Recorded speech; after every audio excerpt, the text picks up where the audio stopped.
Hey there, guys, and welcome to Lachesis Atropos. I googled how to pronounce both of those, like a day ago, so I hope my memory is serving me right. But regardless, this is a horror YURI visual novel. Yes! 3 things I absolutely love, all in one game. Absolutely amazing pull. This has been in my library for a very long time. And again, it's just one of those free games. It's totally free, so if you're interested in horror and Yuri, I think there's themes of like cults and a detective and stuff. Sounds great. I think it's supposed to be about 3-ish hours from what I saw in reviews. Could take me longer or shorter. We'll see for me. But if you're interested in that, it'll be linked down in the descriptions where you can get it. Like I said, it's free. You don't gotta pay any money for it. Cool stuff. And if you also have no idea what those words mean, don't worry. I also did not know, so I googled it. Very cool, actually. Very cool. So basically, the 2 words, Lachesis, if I'm saying it right, if Google did me good, is the mythological Greek fate who measures the thread of life, and Atropos is the Greek goddess of fate who cuts the thread of human life. So one is the measurer and one is the cutter of human fate. Fun title, fun title. I'm glad I googled that. So yeah, horror Yuri visual novel. Like I said, cults, detective stuff, horror. I have no idea besides that. Let's just fucking go. Shades of thin black lingered between the passengers walking through the low hum of the engine and the whir of closing doors. I watched. People of various forms whose paths might only intersect once with mine here at this moment. I gazed at them and the secrets of their hearts. He hated her, she hated him. They were hated by someone beyond this enclosure. Lightly, with apathy, darkly, with furor. The former gray most called dislike. I had an advantage over the typical people-watching enthusiast. Typical people-watching enthusiast. My bad. Professional career choices aside, I was born with eyes that saw strings. Visible lines ran between their bodies as they began to bicker softly, hurrying away. These were strings of black, strings of hate, a convenient tool that only I seemed to see. Not red, nor blue, not fate, nor death. I saw a color that reflected no light. Was I mad? Perhaps innocently insane. Reality had many times corroborated my eyes' expectations, empirical evidence toward the black strings of hatred. A light sigh escaped my lips. Relief. Everyone was as usual. Those who hated strongly had strings. Those who hated rarely had strings. Humans were creatures of emotion. As the train started to move, my luggage shook lightly in the overhead, and the scenery through the windows blurred. A stranger sat in the seat across from me. You there with the mismatched eyes. I don't recognize your face. Travelers are rare at this time of year. Are you a local? Or, sorry, that was her. Her name was Mana? Most folks on the train are from around these parts, but you seem new. This was the countryside. Not so rural that the trains were devoid of people, but close enough that I spotted a number of rice paddies in the blur of scenery. I was going to a town, small and a little remote, but of great importance. Yet another transfer away. I had never visited this place before. Maybe the stranger would have recognized my mentor, Shoko, the reason I was on this train. I'm visiting from the city, Taito specifically. What leads you here? What do you do? I'm a private investigator, a freelance job, although I often work on cases with law enforcement. Just the usual matters, not much to talk about. The usual matters. Murders, kidnappings, grudges with bloody outcomes. They were difficult to talk about in public. I specialized. Is there a case you're investigating all the way out here? I shook my head. No, there was no such case. At least, not officially. Just vacation. You have to take them when you get them. It's a bit harder to choose the right time when self-employed as a detective, but personal matters came up, so I had to take time off work. Yes, things happen. You chose a good place to visit. There are lots of tourist spots in the area, even if it's off-season, and the hot springs are quite nice. Right? I wish I could stay longer. My schedule is up to me, but the wallet, not so much. The stranger gave me a commiserating look. Incidentally, you're from the area, right? I have a friend who asked me to send her regards to a Mikami family. Do you happen to know anything about them? Friendly conversation loosened lips. Mikami? Ah, the wealthy family from the next town over. They used to be very involved with local affairs, but I'm not too familiar with them. Eccentric, but well-liked seems to be the general consensus. Eccentric, but well-liked. How eccentric, and why well-liked? I transitioned the topic away from the Mikami family while thinking about my hidden intent for this trip. Mikami. Mikami... Is it Itoa? Itoa, I think? I wanted to find a missing person for my mentor, Shoko. Shoko was dead, so only I was left to fulfill her last wishes. I thought I should do it before I find myself dismembered in a ditch. That, and I really did need a vacation.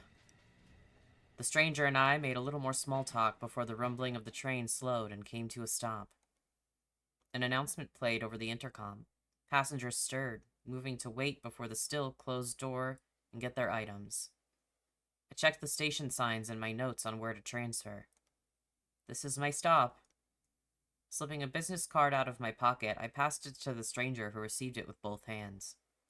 I mostly do business in the city, but if you have anything you'd prefer a private investigator for, please do send my office a call. Have a good vacation. Thank you. Even the stranger had strings.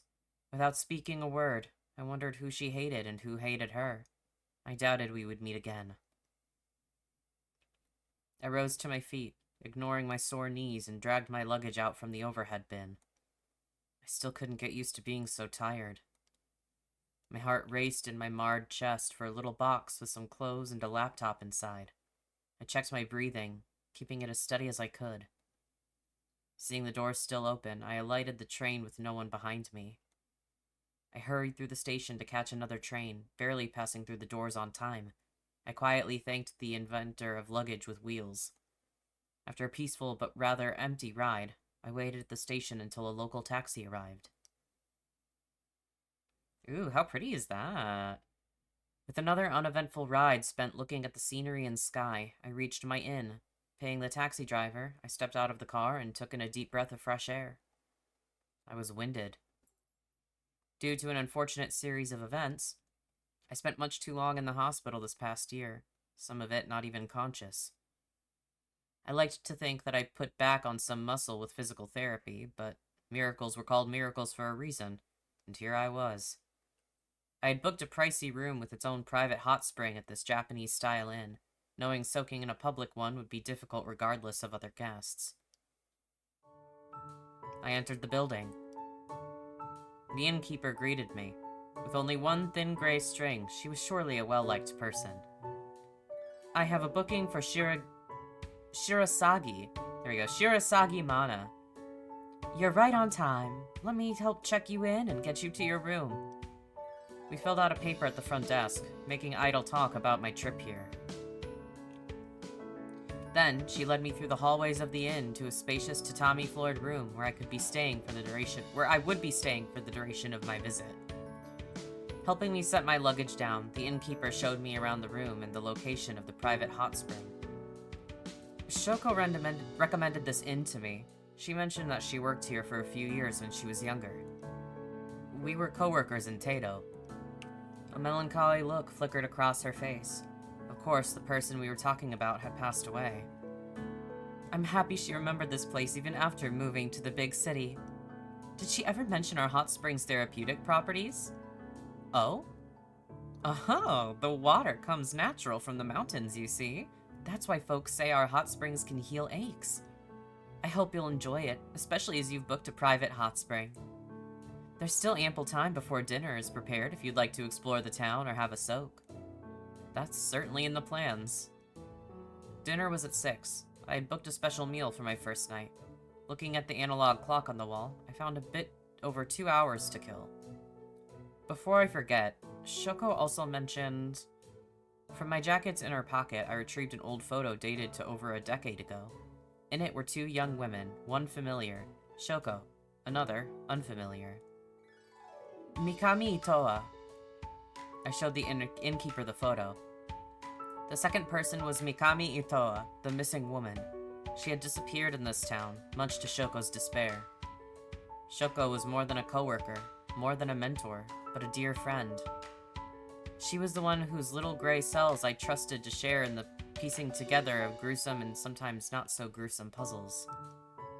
On her deathbed, she lamented her inability to find Mikami Itoa, and I had consoled her, giving it up as an impossible case to solve, just like many other disappearances. Yet after towing the bank of the Sanzu River, I had a feeling that I should at least try to fulfill that wish of my friend. A visit, a vacation, but in the place where Mikami Itoa had once been, I concluded that I would do an investigation under another guise. At the very least, I'd find a few hints, puzzle pieces to lay on her grave so she could put it together if I couldn't. So regarding this Mikami Itoa, is she still in town? I'm afraid she passed away a while back. Mikami Itoa was dead. I inadvertently tilted my head. I thought she was a missing person. Her family members held the funeral privately, but the rain was so heavy that day that I still remember vividly. She's buried in the town cemetery if you'd like to pay respects. Thank you for letting me know. You're welcome. Please call the front desk if you need anything. With a bow, she returns to her other work. I unpacked my essentials. Surveying the room, I decided to go explore the town and enjoy the hot springs in the evening. Was Mikami Itoa dead? I will say, that's like one of my like bucket list kind of items where I have not ever been out of the country. I need to really bad. But I do really want to go to Japan. And I would love to go to a hot spring, a private one. Because tattoos, brother. They don't take too kindly to tattoos in most, hot springs and public places like that. And besides, I'd rather do a private one regardless. I don't even like swimming, and especially like public pools and stuff like that. Like, it's just not my thing. But a hot spring just sounds so nice, and at like an old Japanese style inn, a little private hot spring. I mean, come on. I think that sounds great. I would love to do that one day. So I'm jealous. I pulled up a map on my phone to check the locations in town, waiting for the bars of cellular data to show connection. As soon as it loaded, I began to walk in the direction of the cemetery. The air was cool, not too cold, yet not too hot. Deep in empty thoughts, I tripped into a human figure and nearly stumbled into her arms as I righted myself clumsily. Sorry. It's okay. Mikami Itoa. A girl who looked the same as Mikami Itoa. With different clothes and longer hair and a blindfold over her eyes, before me was a girl who looked otherwise identical to the photo of Mikami Itoa, not one day older. Nice to meet you, detective. You know me. A sickly detective coming to enjoy the hot springs, a tourist in the off-season. You're not that hard to recognize as a visitor, I don't think.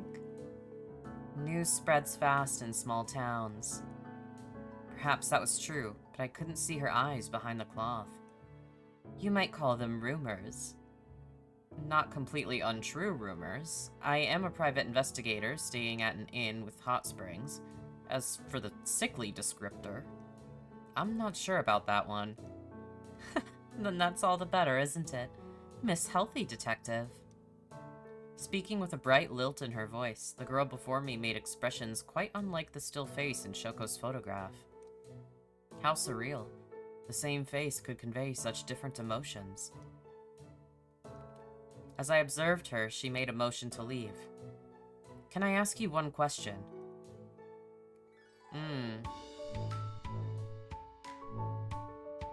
Whoa, that sound. Mikami Itoa. Do you know Mikami Itoa? Mikami Itoa is dead. She told me the same thing as the innkeeper. Taking a thinking pose, she nimbly twirled around on the even ground and faced me with a shake of her head as if coming to a conclusion. You're very pretty, detective. Don't get caught up in trouble, okay? Thank you. I had to apologize to her as I was sure to get into some trouble. Even I preferred not to, but trouble came naturally when snooping around. Still, warm pink crawled up my ears at this girl. She was pretty. Before I could continue to converse with her, a voice from the distance called out. Priestess, I barely made out that word. Someone was calling for her, so she once more made the motion to leave. See you around, detective. See you around. With a delicate wave of her hand, she turned away and left. I returned to my walk with more questions than before. I realized I hadn't asked for her name, nor did she mine. Next, I walked into a woman of indistinguishable age. Perhaps visitors stood out more than I thought. I apologize for disturbing you on your walk. I wanted to welcome you to town. Please, call me Keeper. Nice to meet you. I'll be in the care of the townspeople during my trip, so I should apologize for troubling everyone by visiting outside of tourist season instead. No, we merely do as we should. I hope you'll enjoy the visit. We continued bowing back and forth in a polite exchange. Before I knew it, a tension I hadn't yet recognized dissolved in my chest. I'm not aware of the duration of your stay, but our local annual ceremonial dance is occurring in 1 week. I would love it if you get the chance to see the thread-cutting sword dance. An autumn festival dance? The date is divided at the start of the year, so the season varies. We can never know what the gods want to see and when. This year is autumn. Maybe it's fate you came here now. Fate was a strange word. There existed numerous myths and fictions about the red string of fate. What I saw was the black string of hate, so I always questioned what form fate would take. Was it a string as well? I believed in fate. Double-checking my in-booking duration in my head, I found that I would stay long enough to view the dance. Then, I noticed Keeper make a slight glance at my eyes. One was blue, one was gold. Heterochromia and its rarity couldn't help but be eye-catching. In fact, she was polite enough to not comment. However, the moment her gaze slipped across the golden eye, I realized she had no strings. Was she hated by no one? Did she hate no one as well? Hate was a strong word. People who didn't have black strings, thin or dark, light or heavy, existed. They were only, in my opinion, rarer than two-colored eyes. A buzzing noise chirped in my ears. I blinked. I blinked again. Before me, she was still human. With my mind popping back to reality, I realized that I hadn't heard the last minute's conversation at all, but now she looked at me for a response. What was the question again? Yes. I looked toward Keeper, wondering what she would take it as. There's a gathering this evening as well. We must have been talking about another sort of event. She took out a note card and pen, jotting down something in immaculate handwriting while holding the stiff paper atop her palm. Here are the address and directions to the shrine. Thank you. I took the paper with both hands, read it over, and tucked it away in my pocket. She had even written down the time information. In this day and age, most seemed to visit shrines or temples for holidays or vacations, keeping an altar at home if relevant, but not thinking too much about practices. I also did that. I preferred it that way. Perhaps this was some sort of pre-ceremony gathering, or perhaps the local religion was one with such popularity amongst the townspeople that frequent gatherings could happen. I completely had not been listening. I'll come visit. Places with many people were convenient for work. Then we'll see you this evening. Another exchange of slight bows later, we parted ways. Step, step, step. Passing through an inconspicuous pair of gates, I reached the cemetery. Tombstones covered the ground with familiar tall rectangular blocks. Most were family graves, the surnames of lineages etched into stone. Beneath the ground were the deceased's cremated ashes. For better or for worse, coffin-style burials were rare in this country. Of course, I wasn't an autopsy doctor, and my particular form of science needed not a whole body. Thread-like gray strings floated in my vision, indicating to me deaths in a particular family in the last century. Grudges to and from the dead faded over time. Ooh, that's very interesting that she can still see, like, the strings of hate and stuff even after someone's died. That's super interesting. Okay. They faded slower, much slower, than a body rotted. I eyed the names on the stones, searching for Mikami. Her Mikami was spelled, I would say here. Here, Mikami was spelled out with 3 and God. Not a particularly difficult pair of characters to read. Before long, I reached a slightly more extravagant section, if a cemetery could be called extravagant. There, the Mikami family grave stood before me. Around it were an array of individual graves, some with plots large enough to fit a body and coffin under. These too were marked Mikami, with the addition of personal names. I didn't know quite how expensive this was, but I doubted I would ask my estate for such a thing. Even having my ashes buried could be a cost not worth spending. I quickly found Mikami Itoa's grave. Mikami Itoa. It had a stone with her name, a plot large enough for a body, and no strings, thin or thick, even though she purportedly died within the last decade. And that means she ain't there. Because if she, I just don't see her being dead, obviously. Pure-hearted humans were rare. Those people who didn't hate and weren't hated, they basically didn't exist. Meeting one was more than enough for a day. Or meeting one was more than enough for a day. Was Mikami Itoa such a person as well? Then again, the grave could be empty. Are you here right now? The grave did not respond. We've never met before, but you should remember Shoko. She remembered you. I was her protege and partner. Shoko cared about you. I'm sure if you're not down there getting reincarnated with her, she's still worrying about you. I placed my hands together, giving a short prayer to pay respects. Shoko could have been wrong. Mikami Itoa could truly be dead. The line between missing and dead was often not a line at all. My mentor was a stubborn woman. That she liked her conspiracy theories didn't give me confidence. Regardless, I'll tell her what I find about you. The grave did not respond. I pulled out my phone to check the time. I could return to the inn or stick around a bit longer.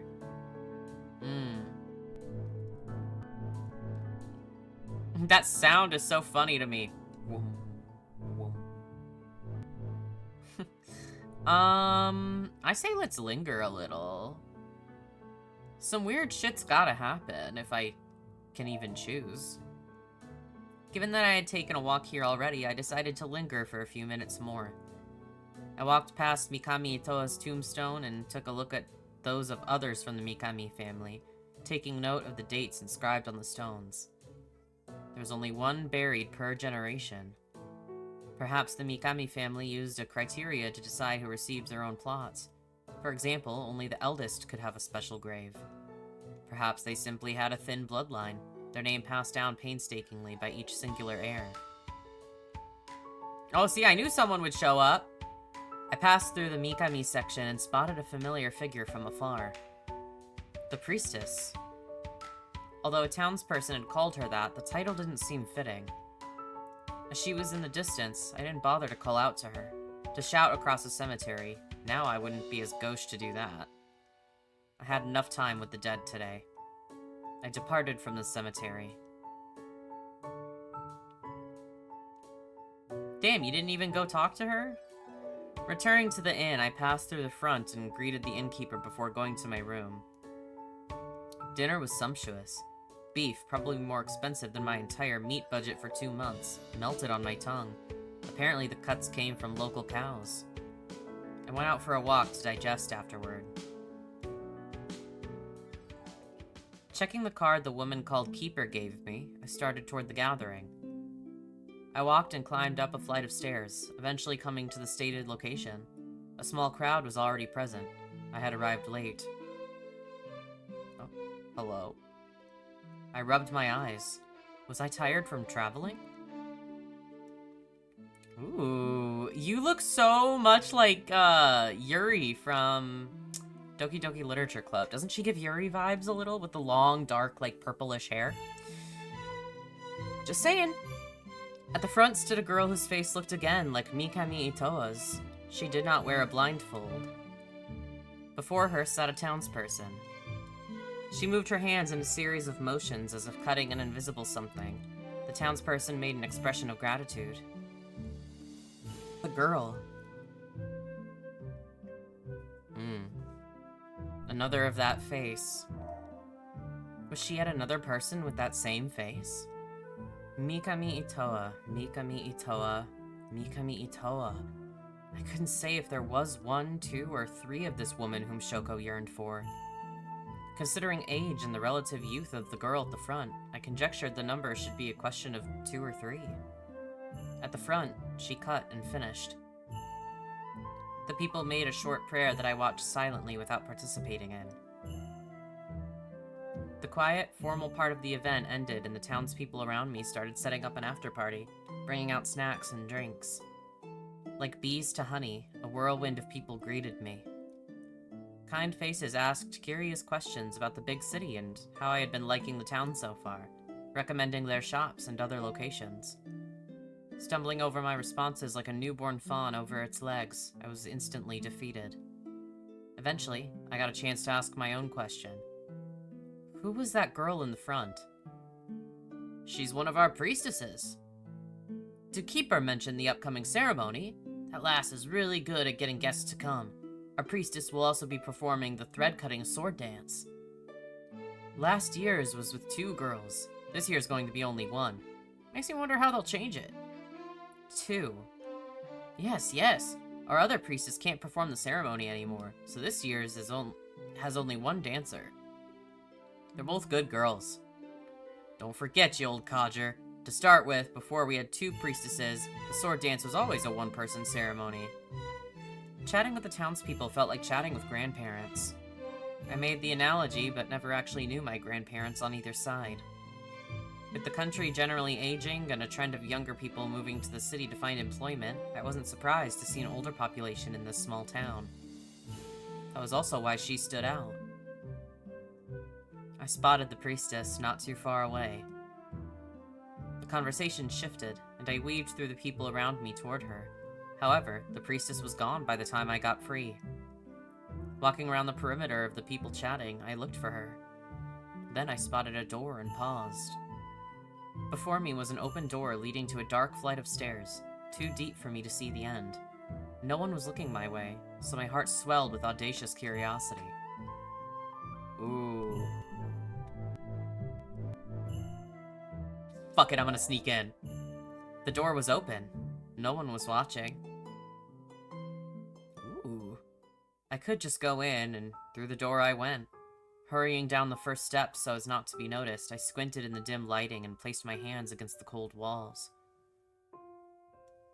I walked down the stairs 1 step at a time, surveying my narrow surroundings. Down, down, down. No matter how many steps I walked, no end seemed to be in sight. I wondered how many stories deep these stairs sank. My knees began to ache. After the first steps, I had slowed to a normally pleasant pace, but my lungs still burned for rest, chest throbbing with scar tissue. I kinda wanna continue! We already came this far! I continued walking. Down, down, down. After endless steps, I reached flat ground, nearly tripping as I tried to go down once more. I passed through a section of darkness, eyes adjusting as I walked. before reaching a cramped room with a difficult-to-make-out door at the other end. In the room sat a glass coffin. This was the third time I saw this face today. Within the coffin was a woman, sleeping, or perhaps already dead, intact, without a single sign of rot. Mikami Itoa. I approached for a closer look, and suddenly my field of view toppled over. Legs giving out, I tried to right myself up again with trembling arms against the freezing glass. Drip, drip. Gasping through increasing pain, I saw a sword pierce through my chest. Oh my god! I tried to turn around only for my assailant to kick harshly against my back, forcing me against the coffin to wrench their blade out. My vision flickered, spotting with darkness. Either I just accidentally killed my player character this early, or some crazy shit's gonna happen and I'll be fine. I couldn't make out the reflection of whoever was behind me in the glass of Mikami Itoa's coffin. Instead, dark red from my body marred the barrier protecting her. Twice in less than 2 years. I couldn't handle it. Being stabbed like this again. All turns to black. Dead ending 1! Well, you know what they say about curiosity? Yeah. Yeah, 30 minutes in. Killed myself. God damn it. Okay, I'm back. We're gonna leave it be this time. I'm just gonna leave it be completely. We don't need to get stabbed. However, I couldn't get too carried away. Taking into consideration where I was, I decided to walk away from the door and return to the gathering. I'm glad you could make it. I twitched. I didn't have a sense for the presence of those without strings. How has your evening been? If I remember correctly, when we met earlier, you were on the path to the cemetery. Did you visit? I visited in place of a friend. I see. Did you notice the Mikami section? Forgive me if I go on for too long. There's an interesting history with the Mikami family in the shrine. Over a century ago, worship had been in great decline in the region. Thanks to the cooperation between the Mikami family and the original shrine head, family energy was re-injected into the shrine. One part was certainly financial, but the other was spiritual. The Mikami bloodline is said to house an essence of the gods. That is why members are buried intact without cremation. Over time, the two families became one and the same under the Mikami name. The kanji has changed. That's another story altogether. Is the priestess also from the Mikami family? Yes, she is. The youngest generation.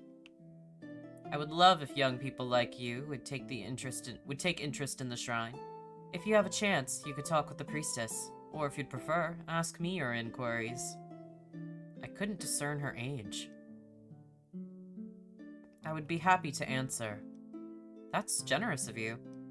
I am but a keeper for the gods. At that moment, a townsperson appeared and whispered into Keeper's ear. I'm afraid I'm needed for something. Please, enjoy the rest of the evening. With a polite nod, Keeper walked away. Before long, I found the priestess and approached quickly. Good evening. She stopped mid-step as if she had intended to walk elsewhere. The entire evening, the priestess had been moving around, so much so that I had just barely caught her for a moment to talk.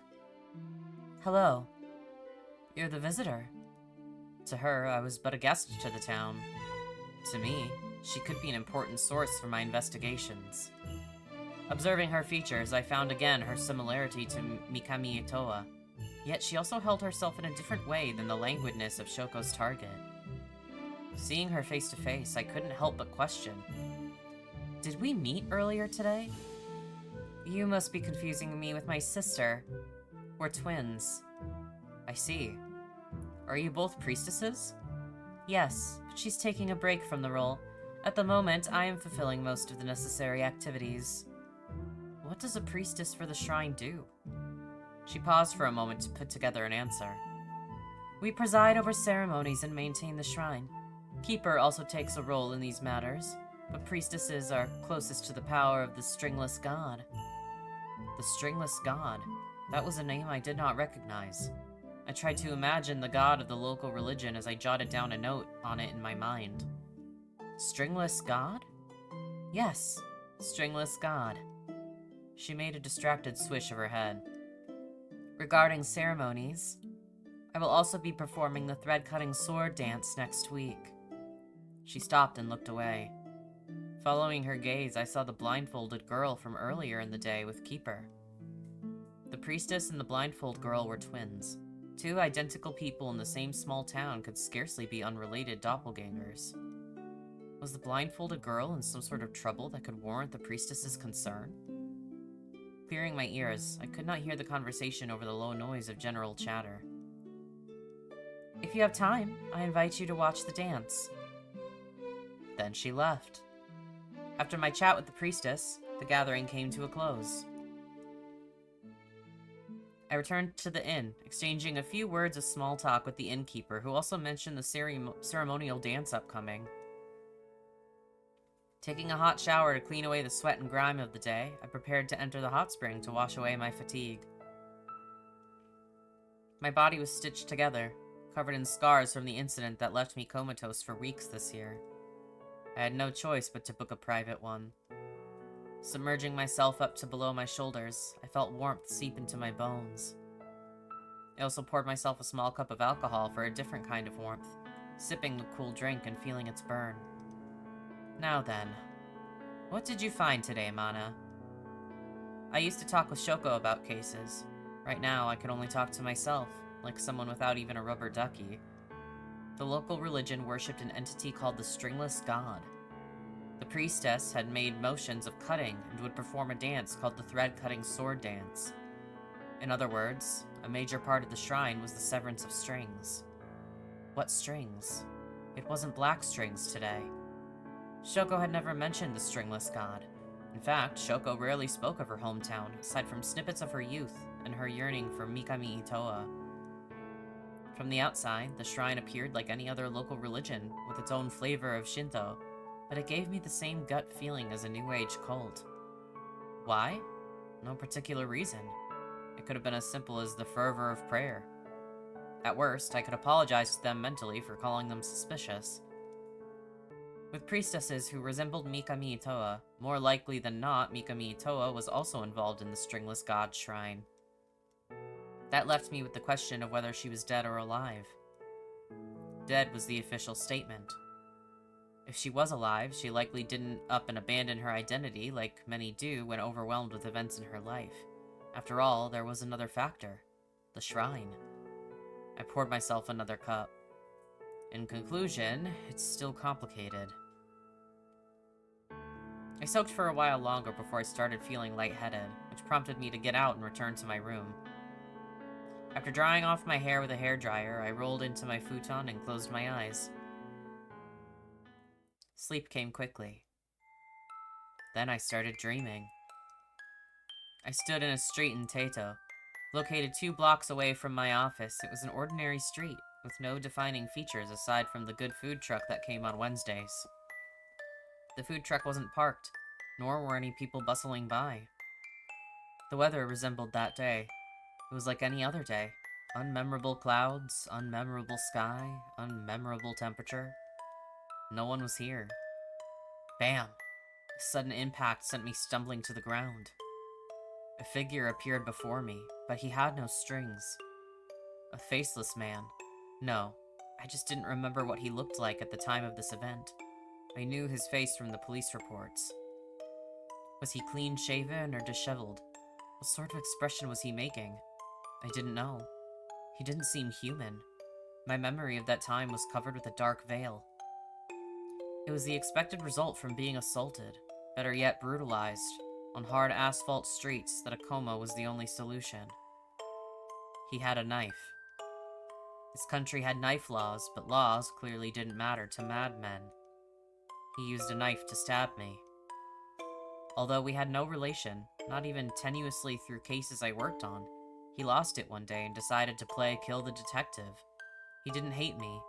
He just wanted to kill me. I heard screams, but no one was here. Whose screams? My scream? My dream throat was too busy bubbling up with red to make such coherent sounds. My head slammed against the ground, which jiggled, kindly reminding me that this was a dream. One that didn't hurt. Not really. The real event hurt. He kept slashing, stabbing. I couldn't really tell. Carving up mostly my torso. For all the damage I received, I came out mostly intact thanks to the doctor's hard work. I liked to think I at least looked better than Frankenstein's monster. I had this nightmare before, so I started counting his movements as if counting sheep. 1, 2, 3, 4. I hoped that the food truck wouldn't stop coming to this street. I really liked their shrimp pad thai. 5, 6, 7, 8, 9. I felt like Julius Caesar in the Senate, and I'd counted to over 23 a time or two on other nights. The doctors had told me they couldn't identify the number of wounds. 10. I woke up. Sitting up, I touched my slightly damp pillow that had been stained by cold sweat. I checked my phone. As the sky conveyed in broad strokes, it was still nighttime, but if one wanted to be pedantic, it was early morning. I had only slept a few hours. I could never fall back asleep immediately, so I decided to take a quick walk to reset my mood.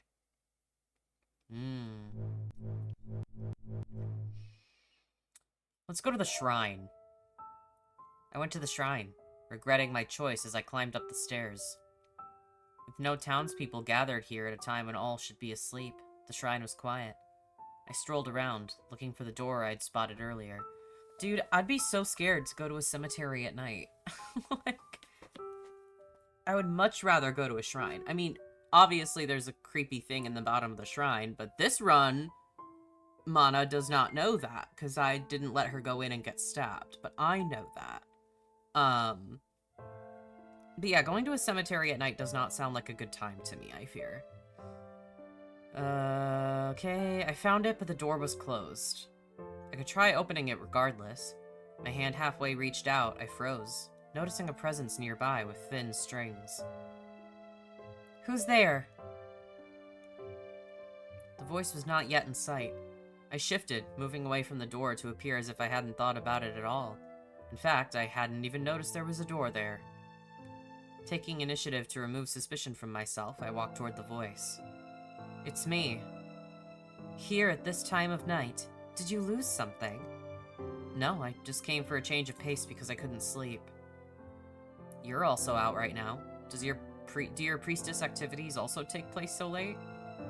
No, I also couldn't sleep.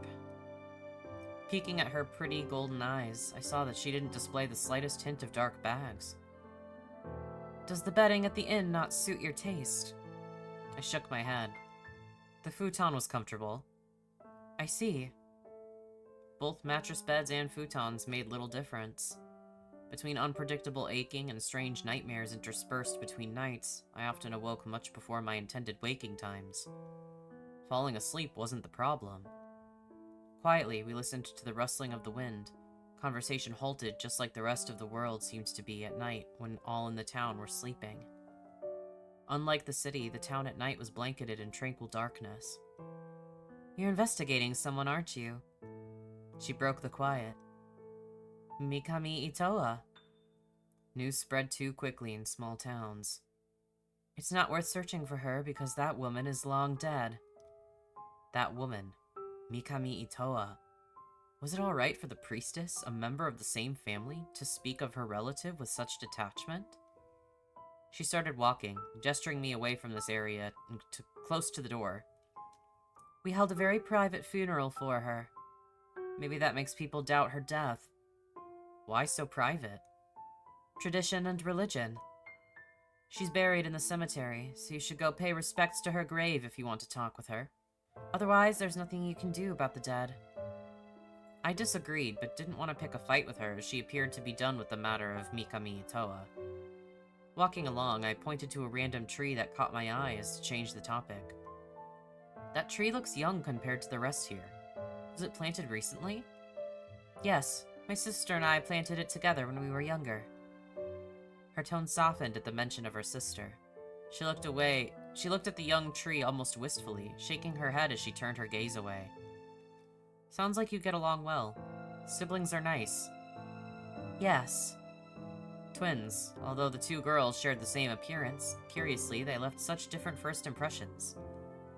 I had met siblings of all sorts, those similar and those vastly different, those who mourned for each other and those who murdered the others. Still, identical twins were rare. That they chose to wear the same hairstyle but different fashion was interesting to me. If they were to swap clothes, I wondered if I could tell them apart. How old are you? 22. You're still young. Is that so? Of course. She had only been old enough to drink for 2 years, a legal adult for 2 years. She was 2 years younger than me. That difference felt strange to calculate as my previous birthday passed without me even knowing it. I supposed I wasn't old either. We walked around the shrine some more, the priestess answering my questions about various plants and outside structures. I eventually grew sleepy, and even she let out a yawn, but the priestess waited until I left the shrine first.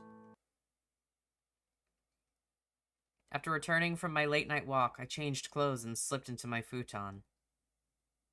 Sleep came instantly. I did not dream. I also am not playing this, by the way, to, get a specific, girl's route or anything like that. I'm simply just choosing based on, what I would do if I were in her shoes. Because I will say, I think the most intriguing to me is the girl with the blindfold and Keeper. That one, that priestess, is probably, my least favorite. But I still, I mostly just want to know about, the story. So I'm not trying to, cater to a certain person's route. I'm just, playing the game as I would, like I said, if I were in the character's shoes. Morning came with warm sunlight and the chirps of birds. I woke up with a standard routine not worth mentioning and ate breakfast. Popping my laptop out of my bag, I set it on a table and connected to the inn Wi-Fi. Stringless God. I typed out the phrase, tacking on the religion of my trip into the search query before pressing enter. First was a 2-sentence-long Wikipedia entry followed by a number of unrelated hits. Scrolling down the search engine results page, I found a strange website. It was a site with bare styling, one that didn't seem to use any popular website templates, promoting the worship of the stringless god here in this town. Small font in the footer noted funding by the Mikami family. The dated look in parts of the website and the more modern components on other pages made the website appear halfway completed and abandoned. Large in the center of the information page sat a countdown timer boldly labeled as time to salvation. The timer did not tick. The numbers did not change. Naturally, whatever salvation was would never come. A familiar term, an unpleasant term. Salvation was an easy thing to advertise. I right-clicked to inspect element, finding nothing particularly interesting in the HTML. The countdown was just a placeholder, hard-coded in with numbers. I navigated to the people page. The people were displayed in a 2-column layout, no familiar faces in sight. Scanning through the list, the topmost name caught my eye. Mikami Yasunobu. According to his profile, he was the head of the shrine of the Mikami family. Born in this town, he married a woman whose name was not listed and had 3 daughters. The wife died 25 years ago, and he was supposedly single. I opened a new tab and searched for the man's name. I only found a few business articles mentioning his death 5 years ago. Returning to the incomplete website, I clicked around some more to find that the site hadn't been updated in 5 years. All external links led to the town's tourism promotion pages. Despite the apparent desertion of the site, the owners were still paying for hosting and the domain name. What a waste. I jotted down some notes about my findings, scribbling chicken scratch in ink. No one else needed to read my handwriting. Wait. Putting down my pen, I flipped through the notebook's earlier pages and checked the front cover. Vacation planning. I heaved out a groan at the notebook label and plopped my cheek against the cool table. Considering that I was paying for a vacation, I could spend more time enjoying myself than thinking about a possibly dead woman for Shoko. I finished clicking around the website before tearing out the offending pages from my notebook, tucking them into the investigation notebook. Lightly smacking my cheeks with both hands, I switched gears to think about my trip. I'd put down on my itinerary that I'd go to a nearby tourist spot tomorrow. Let's look up info on that instead. Click, click. The morning passed and I went out for lunch. After enjoying a hot bowl of ramen, I talked to a few townspeople. Oh, I'd fuck up a bowl of ramen right now, dude. I haven't had ramen in forever, too. Oh my god. Gimme, gimme, gimme. Likely because they knew I was interested, they ended up bringing Mikami Itoa up themselves. She passed away of heart disease soon after her father. It runs in the family. Her grandfather also had a few heart problems. We were close friends back in the day. Still, it's a shame she died so young. I'm glad our priestesses are healthy. They didn't seem to have inherited the genes for the heart issues, even though they look so similar to Itoa. The priestesses were despondent for a while after she passed away. Were they close? Close enough. They were among the only people allowed to go to the private funeral. It's tradition, You couldn't go to their grandfather's funeral either. You know I'm still upset about that. Oh, don't let this depressing talk drag your mood down. I heard from the innkeeper that you knew Shoko? That girl went to the city, didn't she? The conversation shifted. Itoa was always a bit sickly. Did she ever go missing? Missing? No one in her family ever reported her as missing. City folk sure have interesting imaginations. Not much happens when you're sick around here. People don't get spirited away. She was often bedridden, so we didn't see her much, especially when her condition was bad, but she was around. I heard it was heart disease? Yes, heart disease. No one could have predicted that it would take her so soon, even though she was often ill. Be sure to stay healthy, young miss. Young people these days often sit around all day for their jobs. It's not so good for you. Of course. I ended up getting fussed over. There she is! Walking off the rest of my lunch, I spotted the blindfold girl in the distance and approached. She wrapped a black string around her index finger, twirling it back and forth till the string fell off her finger like a snake. When she flicked the darkness, it vibrated, making not a single noise. The black string floated in the air between people, marking a relationship of negative emotions. It wasn't like a harp string one could simply pluck. Strings weren't supposed to be physically tangible, so I reached out my hand to touch a black string. My finger passed through without resistance, as always. The string density in this town was low, I abruptly thought. Hello, detective. Hello. I was wondering, do you know my name? She pointed to herself with one finger and cocked her head to the side. If I could see her eyes, she probably would have winked at me. Mikami... Stating her family name, I watched her reaction for confirmation, but I had no clue about her given name. Did Mikami names have a pattern? I'm afraid I have no idea. That's alright. Do your best, detective. She wasn't going to tell me her name. Making a twirl that caused her dress to flare out, she took a few steps around me as if observing from all angles. I don't know if you've noticed, but people are interested in you. You're a sleuth, so everyone thinks you've got some sort of interesting case and wants in on the gossip. They're happy to answer questions, but the more you dig, the more likely you'll upset people, and you won't be able to stay in this town anymore if that happens. Thank you for the warning. I'm also interested in you, you see. She returned to my front, tugging at a black string behind her back. Her motion rippled down the darkness. Do you think it'd be better if everyone in this world got along? If everyone in this world got along, there wouldn't be these black strings. I closed my eyes for a second, imagining the world without strings. I didn't hate it, the idea of not seeing them, assuming I was working as a detective anymore. I'd be out of a job in that case. Of course, her question wasn't about strings. Everyone in the world getting along is a criteria for utopia. Some religions promise that when you die and go to heaven, or when the special day comes, everyone in this world will get along. People's hearts aren't so simple. Why do you say that? I'm not saying that free will and all getting along are incompatible realities, but it'd just be missing something.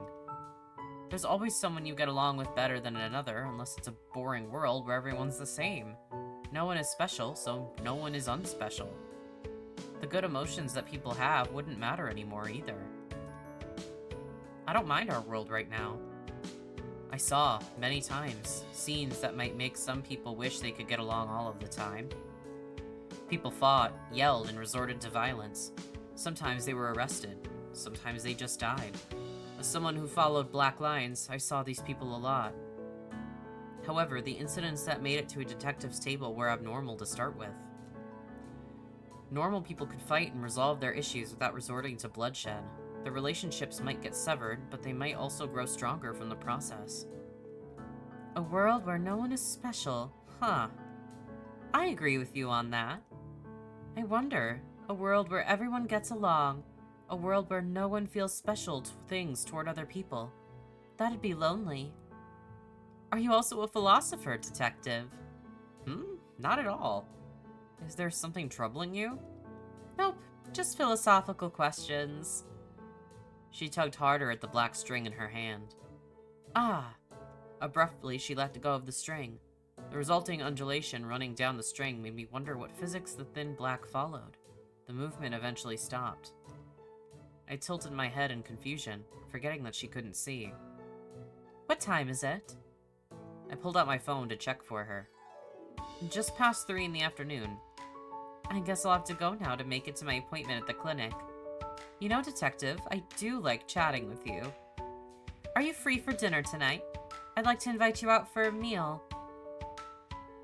I accept. Sure. Yay. She offered to jot down an address and time for me. Pulling out a notebook and pen for her to write, I felt her soft, outstretched fingers brush against my hand. She wrote beautiful characters, with her only flaw being that they'd become lopsided on the lined paper. See you later. Then she gave me a delicate wave and left. After my chat with the blindfold girl, I walked to the shrine. Climbing the stairs, I saw the priestess seemingly deep in thought under a tree. Noticing me, she turned to watch me ascend to the last step. Good afternoon. Good afternoon. Compared to the previous evening, the shrine grounds appeared empty. There was just the afternoon sunlight warming the stones and the two of us. Could I ask a few questions about the shrine? What are the beliefs behind the worship of the stringless god? Who is the stringless god? At my simple question, a furrow in her brow loosened. Strings.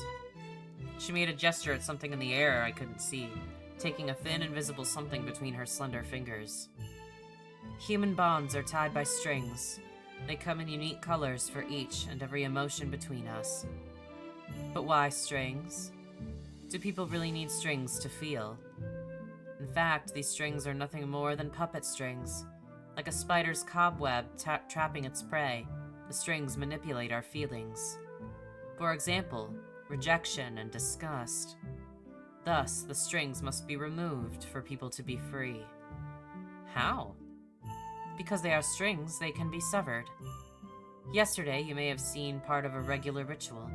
The priestesses of Stringless God can cut the strings between people. The intent of these rituals is the removal of all strings, purification. String cutting is done in a step-by-step fashion, one string at a time, so purification refers to the severance of the last string. The Stringless God is the source of humanity's ability to reject the strings that puppet us. It is the enabler of our freedom. The blessing that it gives people is stringlessness. Stringlessness unnerved me. It wasn't just a matter of uncanny valley in the sense of sight, but rather in all 5 senses in the 6th one reserved for strings. Yet, maybe I was the one who was seeing the wrong thing all along. To everyone else, a stringless human was normal. Everything came around full circle, but I didn't like it. Searching for words, I met her golden eyes that shone with conviction. I can see the strings.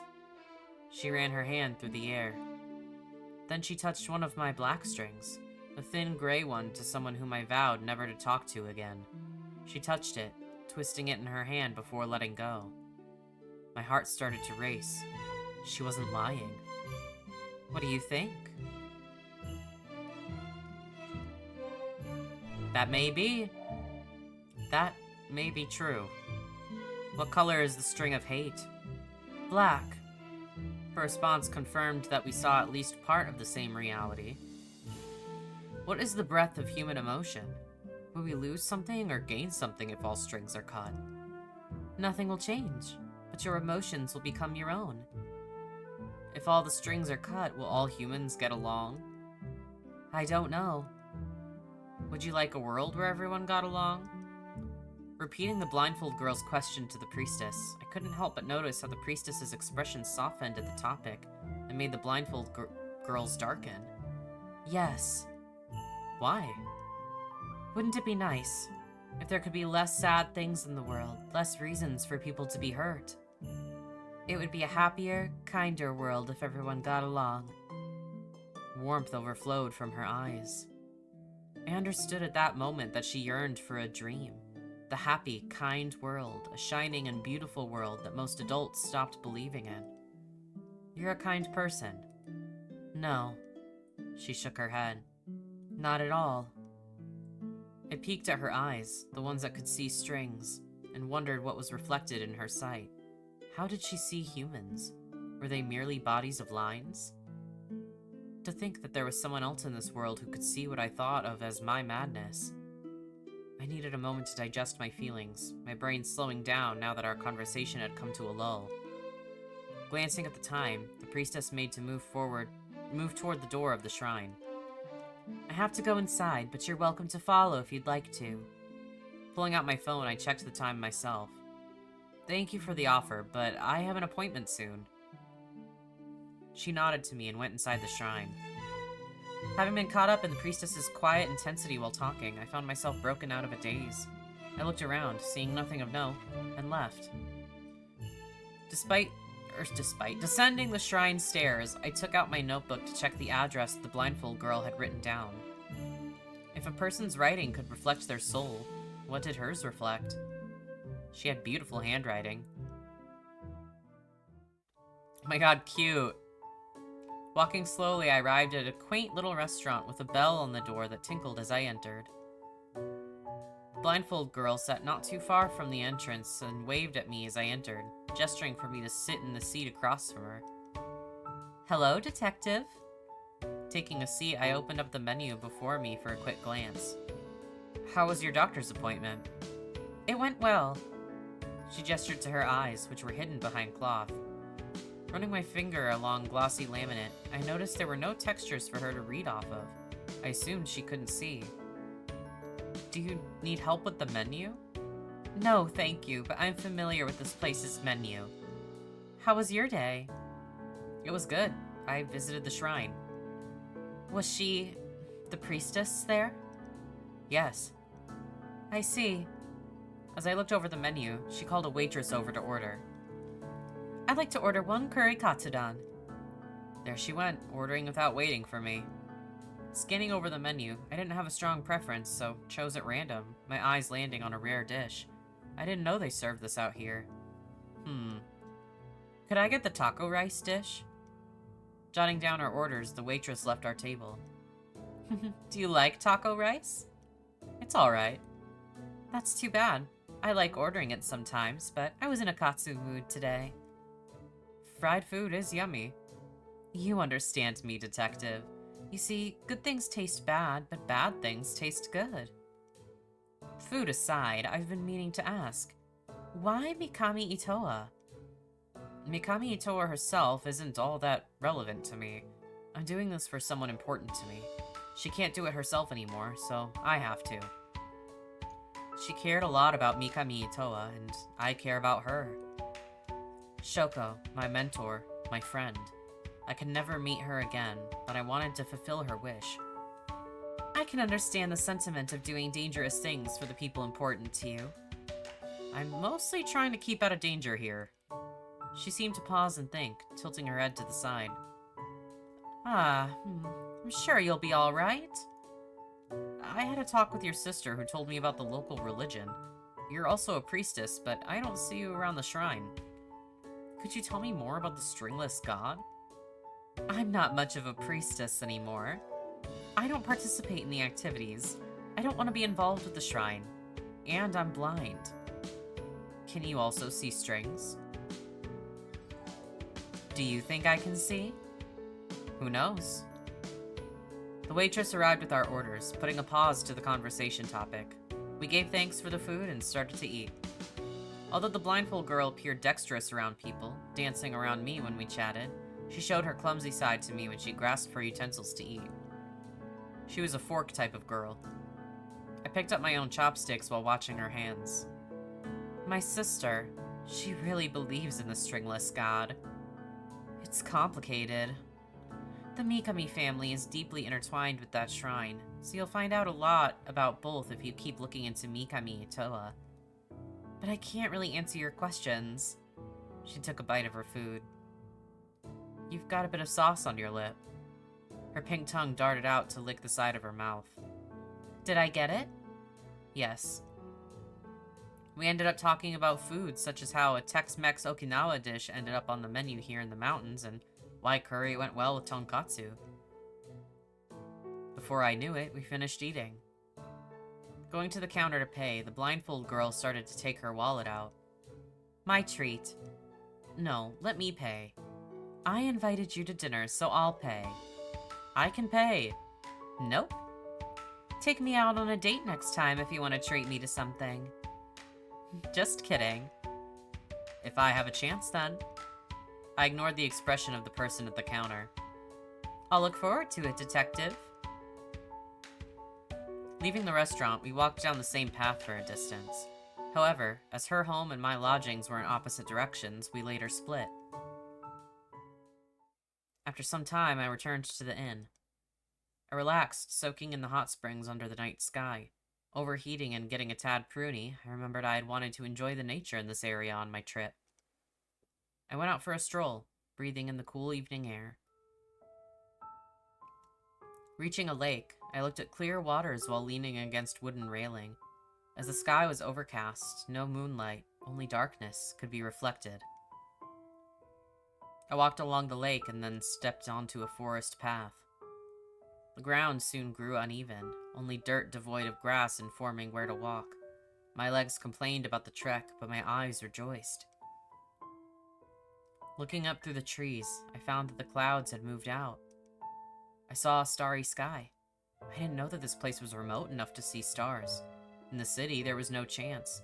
The only stars were those on the ground. Shoko would enjoy a hike here. She probably had. I heard a rustling noise. I took a deep breath. I was being paranoid.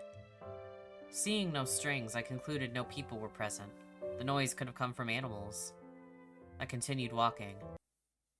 Crunch. Thinking I had stepped on a fallen branch, I looked down at my feet. Nothing was there. Where did the noise come from? Then I saw it. Oh shit! What the fuck is all that? A monster. A monster made of man and darkness stood in the forest, crunching away at something unknown. Drip, drip, drip. Nothing fell to the ground, but the sound echoed in my ears. My breath turned to cement in my throat, cold sweat rolling down my neck. Suddenly my scars began to itch as if the monster were caressing my skin. It hadn't seen me yet. That man also looked like this. A monster. Darkness. Red and black darkness. Taking a deep breath, I forced myself to calm down. The monster hadn't spotted me yet, idling many meters away from where I stood. As long as I stayed quiet, around as quiet as I was walking here, it wouldn't notice me. Planning out a course to escape, I started to walk away slowly. I pressed a finger against my temple and counted the hours I slept. Was I so exhausted that I could hallucinate monsters? The scars on my body pulsed. Monsters, did they truly exist? Even the black strings of hate I saw were merely an extension of human emotions. They were human through and through. But what if... I hated this. I hated this line of thought. That man, the man who tried to kill me and haunted my dreams. I remembered what that person looked like on that terrible day. He looked like the monster. He wasn't the same monster, but he looked like the monster. Why did a monster appear before my eyes? What was I seeing? Walking still, slow and steady, I contemplated how I couldn't outrun a snail. To not get caught, I was better off not getting noticed.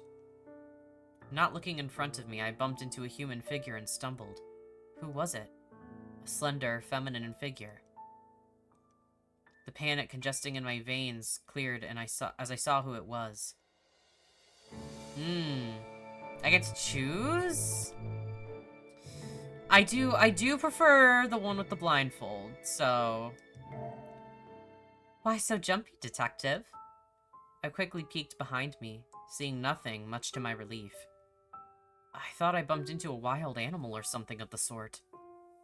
Wild animal? That monster was nowhere close to a wild animal. A wild animal? It was nothing. Are you having a nighttime walk? I suppose I am. My sister likes taking walks in this forest. You're close to your family. Nope, not at all. I had an older sister who I didn't care for in the slightest, and my father wasn't much to talk about either. Mikami Toa is our older sister.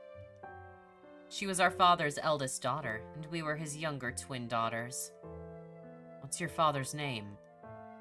Mikami Yasunobu. I returned to the inn. That's it? What the hell? We're not gonna talk more about all that? Damn! I will say the pacing feels very fast. I'm like, these days are going by in the fucking blink of an eye, dude. And I feel like I am no closer to finding out what is going on. And I feel like the culmination of it has to be that dance, right? Like, that's kind of what it feels like something's gonna happen. But I don't know.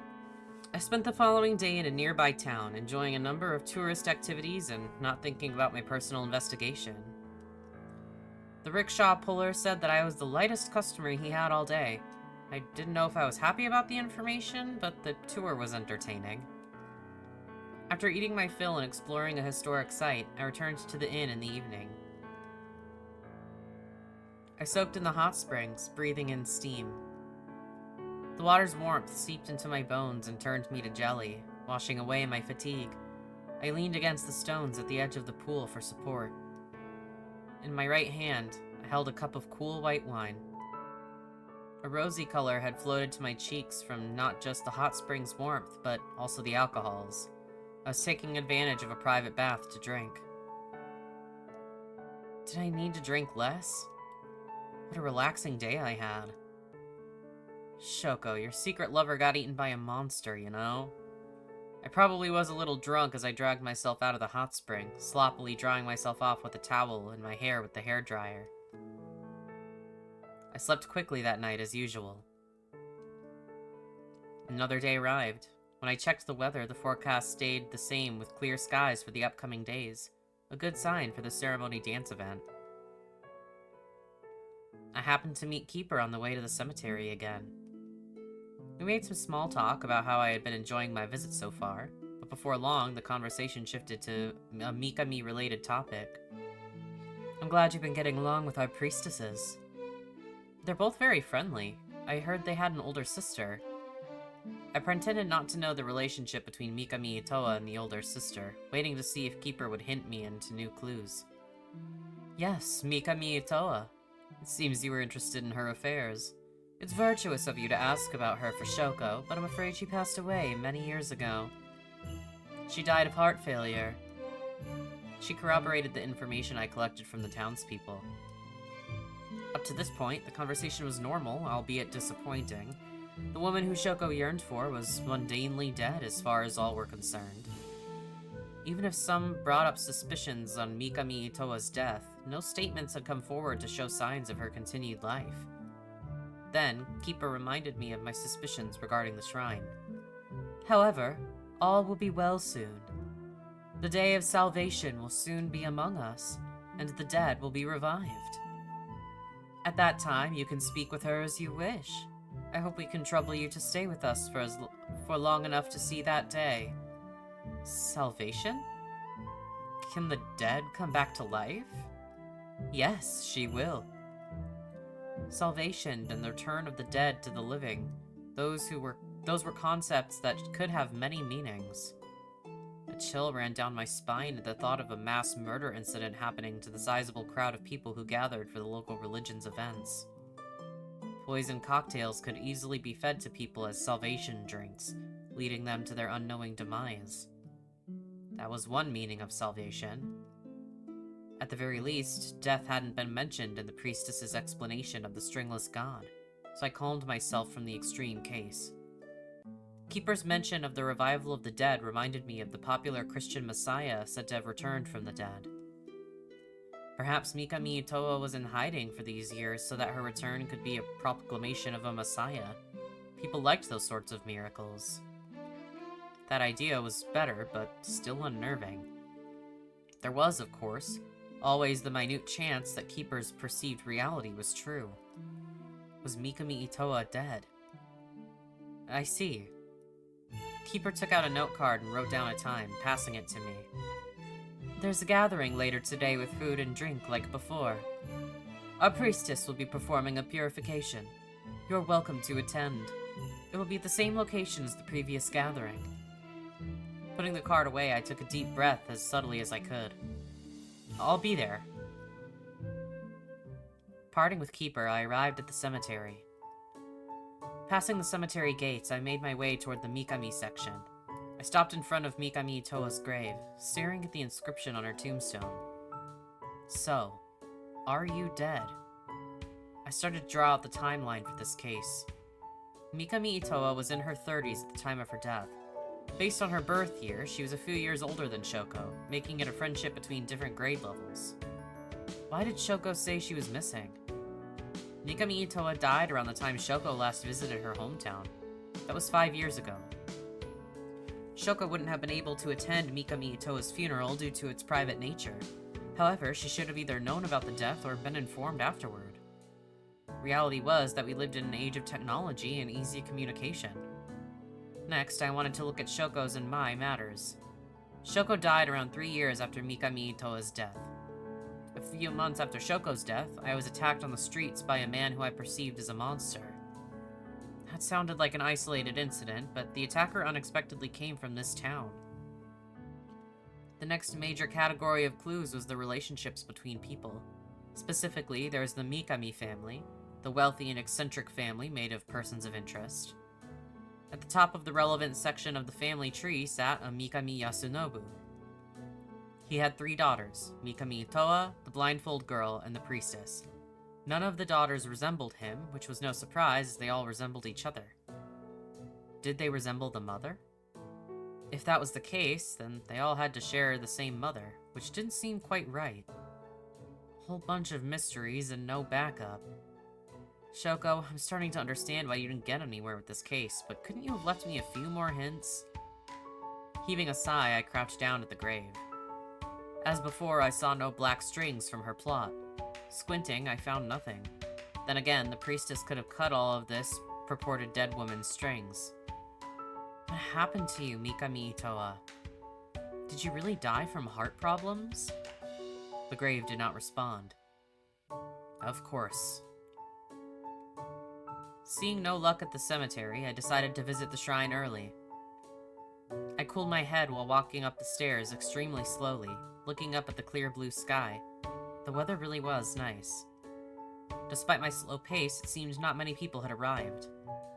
This place was actually rather pretty. Thinking that I should take a few pictures, I pulled out my phone and fiddled with the camera application. With the back camera, I snapped a number of shots at the shrine, the sky, and the plants. With the front camera, I tried for a selfie, feeling particularly like a tourist. The tranquility was broken by 2 pairs of fast footsteps from a corner behind the shrine.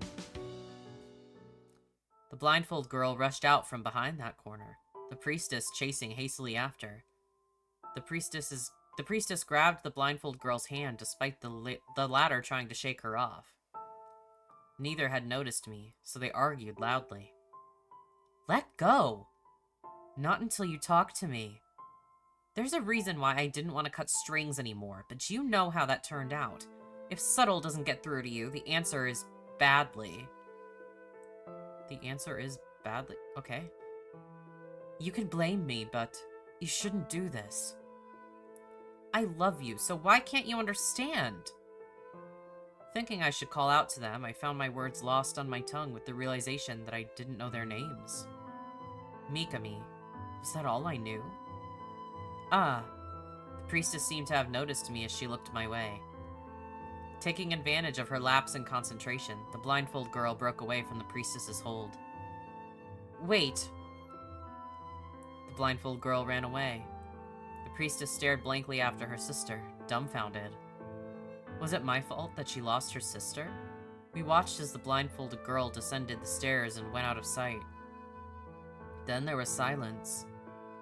I looked away, knowing fully well that I couldn't pretend to not have overheard parts of their argument.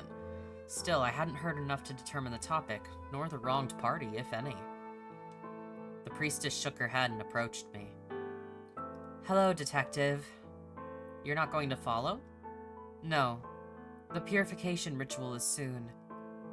My sister. The girl whose name I didn't know shook her head and did not continue to speak. What's your name? Mikami Toa. Toa is spelled with the kanji for eternity. So many Mikamis. You can call me Toa. What about you? Mana, spelled with the kanji for love. Mana. She spoke my name as if testing the sound on her lips. We were the only people here right now. The trees rustled and the birds chirped, but no one would interrupt our quiet but ourselves. Mikami Toa.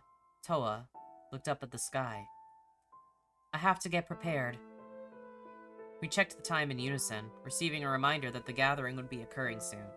Someone's last string would be cut in what the shrine called purification. Good luck. She nodded and walked away, entering the shrine building. Before long, people began to gather. Keeper appeared at the front to make some announcements, giving a reminder about the upcoming thread-cutting sword dance. Killing time, she even dropped a small joke, eliciting low chuckles from the audience. Was there something strange in the surroundings? My left eye twitched. Finally, the time for purification arrived. Walking to the front, Toa called for a townsperson. The townsperson hurried up, sitting across from Toa just like the one from my first evening in town. Attached to him was a single black string. It was a thin, fragile thing, representing a hatred between him and another.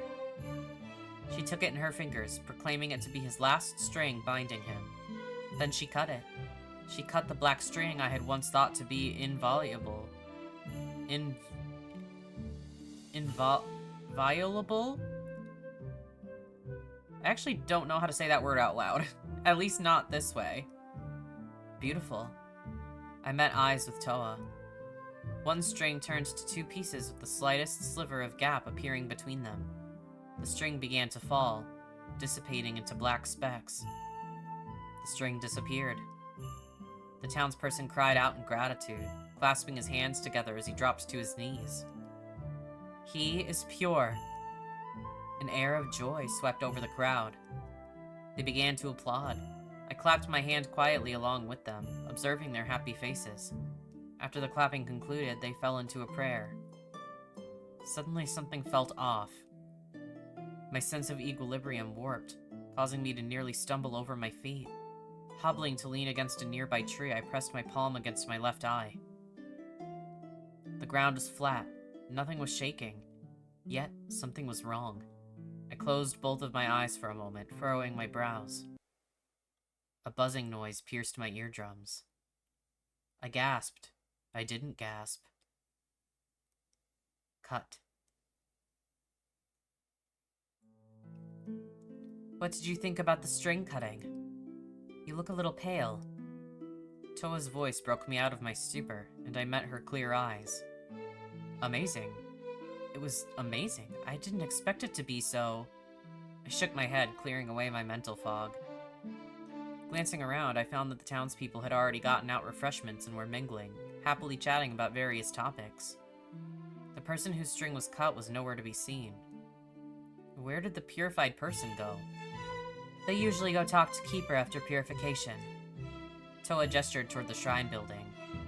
There's another purification happening tomorrow. Today's was a black string. Hatred. We saw the same thing. Black. Hatred.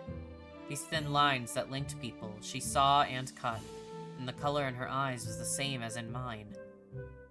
Actually, I can also see them. I didn't know what overcame me. I hadn't told anyone of my sight since childhood, having long grown past the age where speaking of imaginations was still considered the norm. I hadn't even told Shoko. It was because this girl also had the same madness as me. I had a feeling. What do you see? How do you see it? I just see the black strings. There are varying thicknesses and transparencies, but in the end, they're all just strings of hatred. It's convenient for my job as a detective. There are plenty of people who commit crimes who hold strong negative emotions toward the victims of their crimes. I reached out toward a black string in the air, and my fingers passed right through. However, I can't touch them. Not like you can. I'd never even thought about it before. After all, I'd always thought that strings weren't meant to be cut. They're untouchable as human bonds should be, only affected by people's own thoughts. To me, it's really rather strange that you cut them. They're false, you said? You see more than just black strings, right? Not just hatred, but other emotions. Yes. Then why do you cut the kinder feelings, too? It's freedom. Everyone is happy when I cut their strings. Turning her head, she seemed to look around for someone. Amidst the crowd of townspeople, her target was not here. Her sister was not here. Then she refocused on me. What does getting your string cut feel like? Toa fiddled with her watch while thinking. Good. Would you like me to cut a string? I paused for a moment to contemplate. What an intimate thing, allowing someone else to touch and cut your emotions. I slowly nodded. I have to finish up first. She started to walk away. You can follow. Toa led me inside the shrine building. Slipping off our shoes at the entrance, we made our way to a room with an altar. She retrieved a matchbox, striking it twice to create a flame and relit the candles in the altar. The flame wobbled, a haze drifting out from the altar. The air danced with colors lit by a tiny, minuscule fire atop an austere candle. I breathed in a sweet scent. Kneeling before the altar, she prayed. Her eyes were closed and her hands together. She silently communicated to her god. As she did, the candlelight seemed to grow brighter and stabilize. The haze disappeared. She stood up, returning to my side. What's the candle's scent? Tasting the remnants of the smell, I tried to think of what flavor the candle was. Fruity? Not quite. It resembled more so caramel. The candle is scentless. Huh? It's a normal wax candle that we light as a symbol of shining light. I sniffed at the air, but the smell had already dissipated. Is this a special ritual that priestesses do? Yes, we do it daily in order to send light to the stringless god who is trapped in darkness. It's a special prayer and a special way of conveying gratitude. The job of a priestess is to serve the stringless god. Your sister doesn't do it anymore? No. Shiki doesn't perform anymore, but she's still a priestess of the stringless god, as long as she's willing to. Is Shiki her name? Yes. Warmth crept into Toa's voice as she spoke her sister's name, making me a little sour in my heart. How is it written? With the character for string and the character of hope. She gestured in the air, tracing out the kanji with her right index finger. I nodded along to her movements, remembering the photo in my pocket. The same string as Mikami Itoa's Ito. It wasn't too odd for family members to share characters, but Toa's name didn't contain the character for string. Eternity, her name was such. Their father's name did not contain the character either. Given the small sample size, I wondered if it meant anything, not remembering clearly the names in the cemetery. Yes. She confirmed my statement with a low voice. As we talked, the door opened and Keeper stepped in. Toa greeted Keeper with a nod and that Keeper returned. I'm happy to see you two are getting along so well. The gathering outside is wrapping up, and I hadn't seen our guest around, so she was inside. How did you enjoy the purification? I hope you were able to view it from a good place. It was very interesting. That person, he's stringless now? Towa told me that you met with him after the purification. Yes, I was talking with him just a moment ago. He's been freed now from the chains that bound him. For this, we have to thank our priestess's hard work. Are you interested in string cutting? She offered. It should be a private affair, then. String cutting is a holy event. I'm overjoyed that you've decided to partake in the blessings of the stringless god. Keeper made a movement with her hand, almost a nod, as if she knew something I did not, her head. I'd like to offer you the chance to explore the workings of the shrine while you're here. Our priestess won't mind showing you around. Thank you for the offer. Perhaps I could find out about Mikami Itoa's relation to this organization. Keeper glanced at my golden eye, our gazes meeting for a second, which caused me to look away. She had no strings for me to redirect my eyes to. You have a golden eye like our priestesses. It suits you. Ah, thank you. No, thank you for coming here. I'll take my leave now to give you two privacy, but please do take your time. The first cutting is very special, and I hope you will enjoy it. No one will come until you finish. Giving both of us a bow, Keeper left, closing the door quietly behind her. Shall we cut a string now? Towa nodded, looking at me, through me, with her golden eyes. She ran her hands through the air. The strings that I could see swayed, dancing to her slender fingers. Could you cut a black one? I'd like to be able to see what happens. Which one would you like?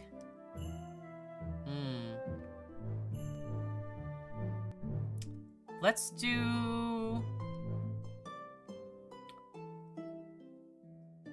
do a thick darkness, I guess. Because that means, like, more hatred. So I feel like the reaction might be stronger. The thick one over here.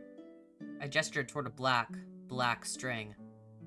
I didn't need this relationship, not to the chromosome donor it was connected to.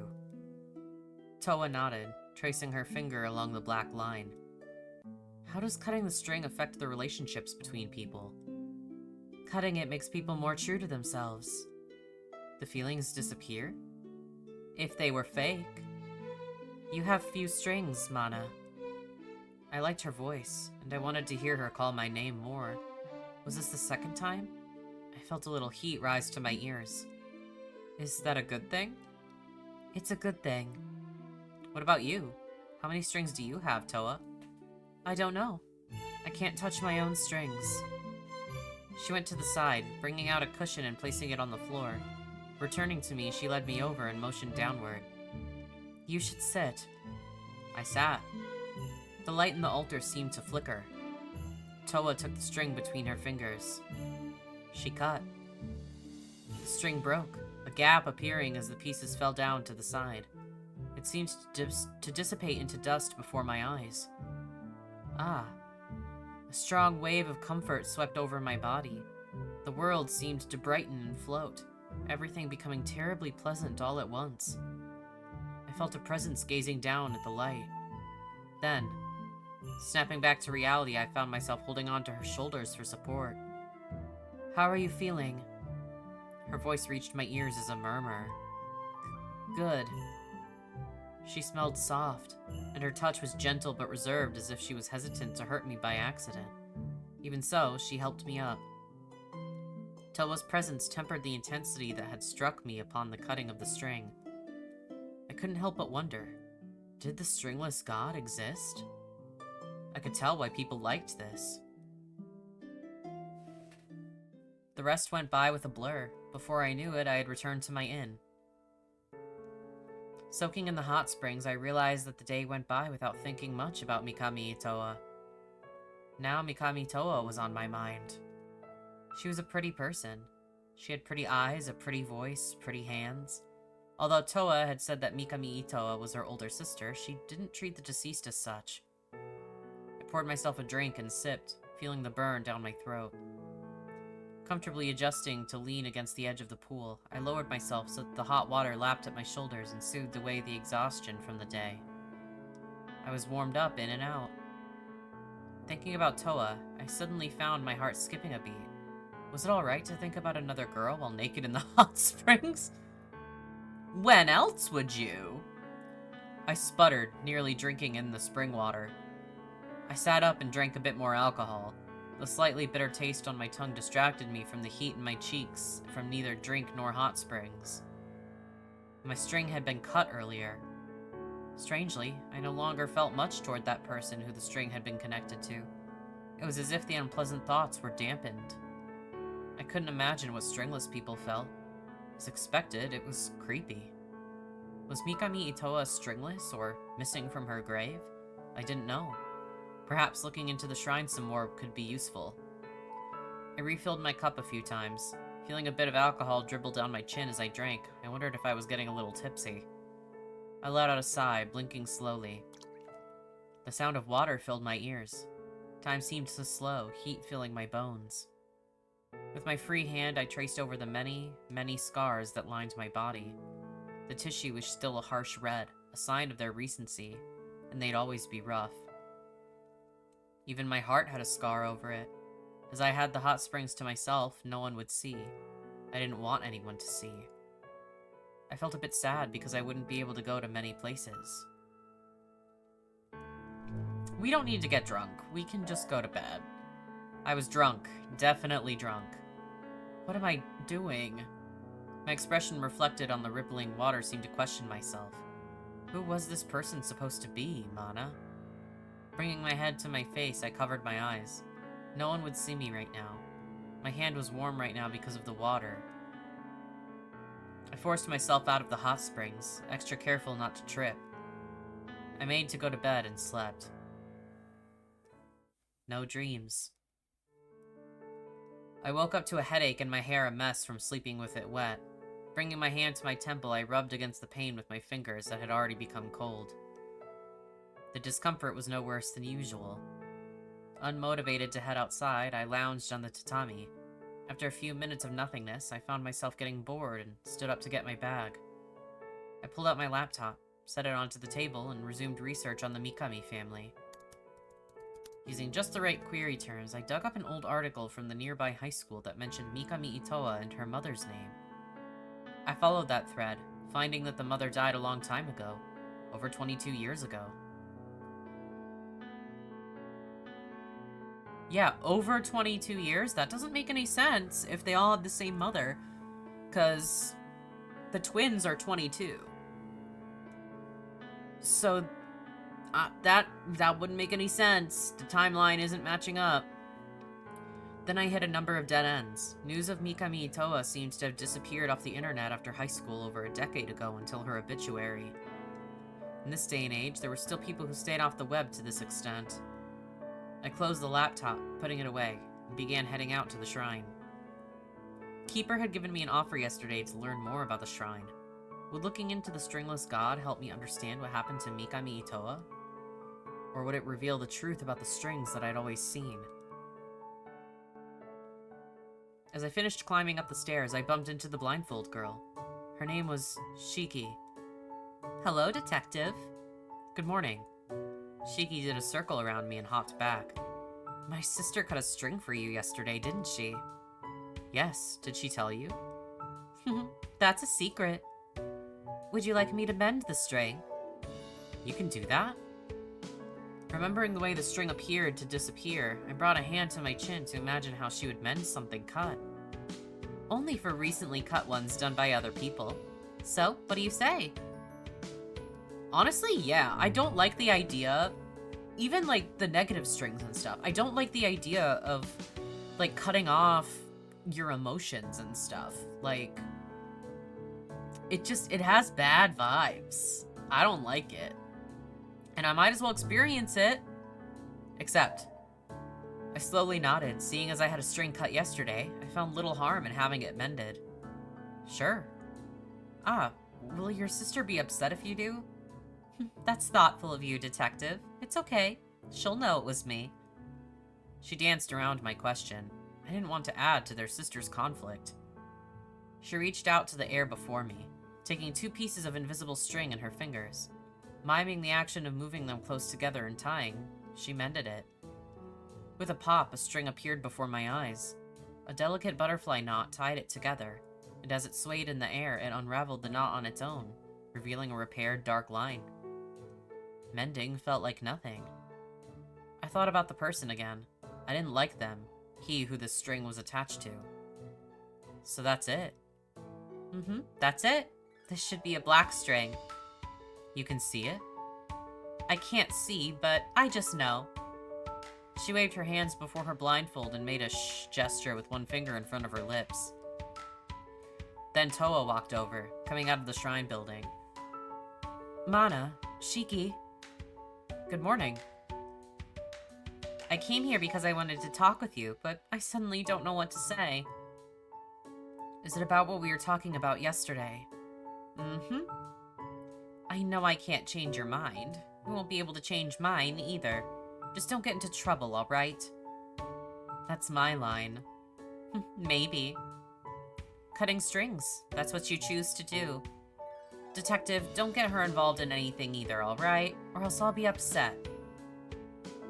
Without waiting for either of us to respond, Shiki turned and hurried away.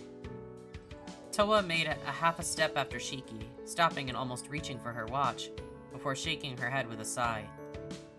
Good morning. Could I trouble you for a bit of a tour? I wanted to learn more about the shrine and the stringless god. Sure. We walked into the shrine building from the same door as usual. Going through the hallways and rooms, Toa explained the history of the shrine. The building had been constructed originally centuries earlier.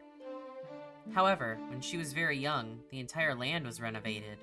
The Mikami family put in quite an amount of money. I thought about the door I saw on my first day. The Mikami family was the family of the shrine. Although they weren't the original keepers of this land, they've been in charge for generations now. Apparently, this was a holy land. As for what was holy, Toa only mentioned the presence of the stringless god. Why do you believe in the stringless god? Because I can see the strings. Could Mikami Toa also see them? I don't know. That woman is a holy woman, but I don't know. Toa relit the candle in the altar. Could I talk with the person who's being purified today after the purification? I'd have to ask Keeper. Then my stomach growled. Sheepishly looking down, I pulled out my phone to check the time. We split for lunch. I returned to the shrine, finding a few townspeople already present. Before long, the event started. A woman without strings made her way to the front, sitting down in the chair for cutting. How unnerving. I pinched the bridge of my nose and wondered what color her final string was. A hush fell over the crowd as Toa appeared. Toa took an invisible string between her fingers. No matter how hard I squinted, I could not see. This is the last string binding you. May the blessings of the stringless god be with you on your path to freedom. She spoke with a clear voice, holding on to the string that must have been reflected in her eyes. My gaze was drawn to her slender fingers that held such power. With a sharp movement, she cut the string. The townsperson shook with joy, crying out as she fell to her knees, hands clasped together in grateful prayer.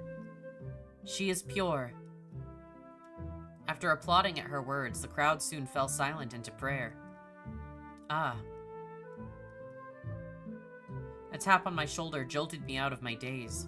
In my surprise, I nearly tripped over, only saved by the cool hands of the tapper. Toa mentioned that you wanted to meet with the purified party after the purification. As such, I'd like to invite you inside for a talk. What were your thoughts on the ritual? Amazing again. And about our priestess? I like her. I'm glad to hear. I followed Keeper inside the shrine building, entering again the familiar altar room. Bowing at the entrance, Keeper left. I took out my phone to fiddle with as I waited. Soon I heard footsteps outside the room, followed by the door closing. Lowering my phone, I looked toward the town person who silently entered the room. The candle in the altar flickered. Something warped in my vision. Oh. She collapsed face first, head smashing to the ground, limbs limp as they hit the floor with a bounce. I heard a crack like the sound of cartilage.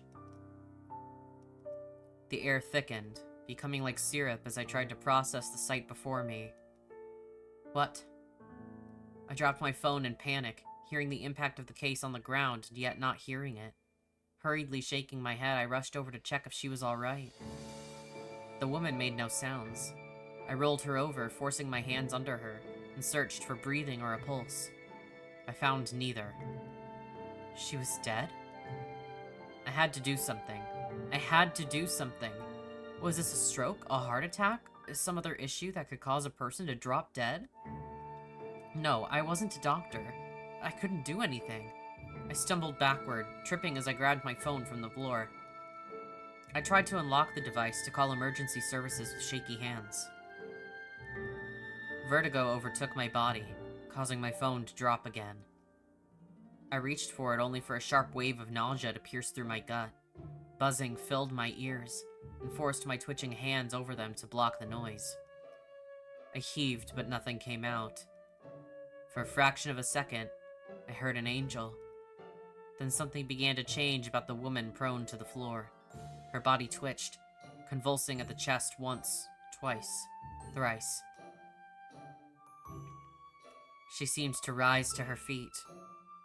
A tiny darkness broke through her flesh, tearing out of her like a creature born from an incredibly soft egg. It was hatching. A monster.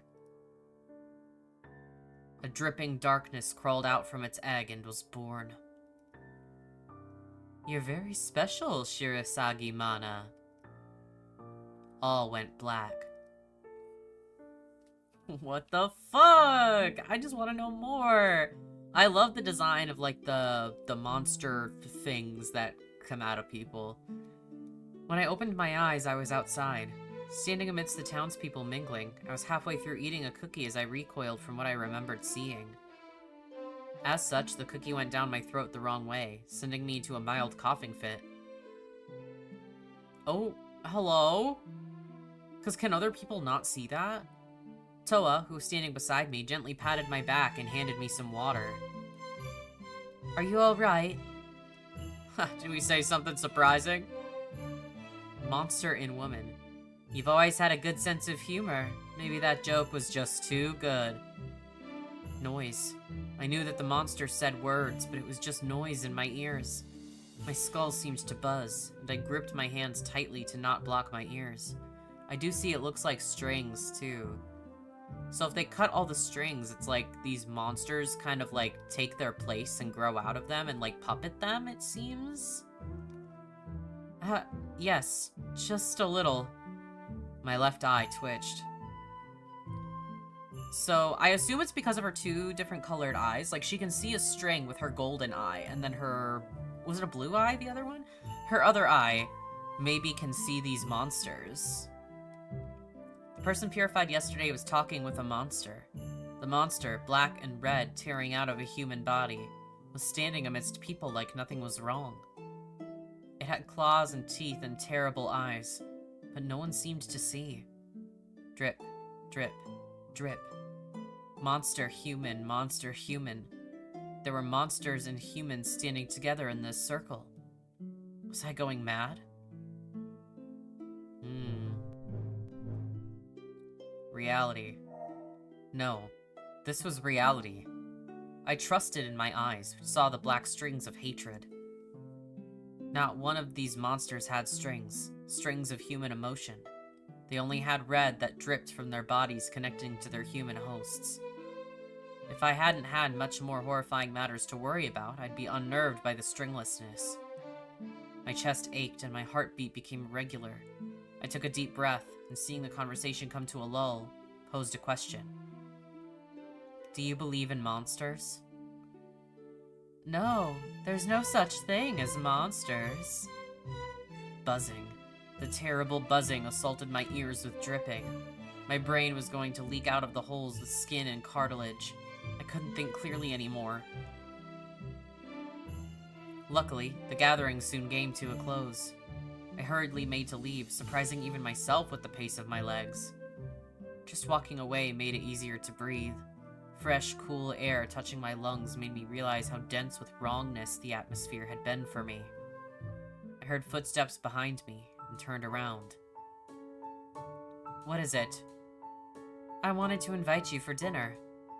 Dinner? My mumble was simply my brain being slow to react. We haven't had guests in a long time, and I like you, so I wanted to see if you'd be interested in coming over. I knew that her like was much more innocent than mine. Feeling my lips curl up unintentionally, I paused for a few seconds just to tease her. Then I flashed her a smile and nodded. Of course, I'd love to come visit. I also like you, Toa. Her ears were a little pink. We descended the stairs together. Walking under the night sky, we headed in the opposite direction of the inn, me following after her, and eventually reached a Western-style mansion. This is my house, the Mikami family house. Damn, okay. I entered the mansion, which appeared even larger than the outside, inside than the outside. Excuse my intrusion. Toa passed me a pair of guest slippers. Her personal ones held a cuter design than expected, a cartoonish cat with triangles for ears sticking out from the upper vamp. This was likely the house that Mikami Toa lived in. Do you cook? No. We hired a cook who comes by 3 times a day. What about you?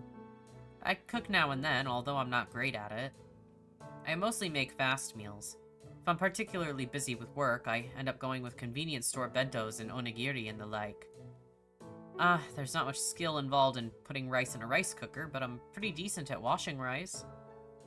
Do you prefer rice, bread, or noodles? Rice. I'm also in the rice faction. It's not rice for dinner tonight. That's alright. I won't eat rice for every meal either. Or I don't eat rice for every meal. I heard the sound of footsteps. Almost sliding down the steps, grabbing the railing so as not to trip, Shiki descended the stairs behind us. Toa! And the detective! What are you doing here? I invited her over for the evening. Good evening. I see. Welcome to the Mikami family home, then. Shiki hopped down from the last step and took Toa's hand, dragging her to the dining room. Toa gestured for me to follow. We took a seat at the dining table. Soon the cook arrived to serve dinner. After giving thanks for the food, we started eating. Their family didn't seem to follow the rule of not talking at the dinner table.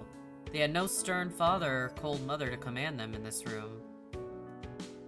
The sisters appeared to live alone. What's being a private investigator like? A spoonful of meat still in my mouth, I quickly chewed and swallowed before answering her question. The details aren't great to talk about over food. I'm a private eye, so I'm not under the jurisdiction of police departments. I'm typically hired by private individuals to look into cases. There are plenty of folks who work with attorneys in cases, or even just help investors look into ventures to keep their clients out of fraudulent deals. But I mostly deal with violent crimes and kidnappings. I winked my left eye. Due to that, I often do work with the police, but some of them, especially the police detectives, aren't a big fan of us since we get nosy in places that they're afraid to be. Us?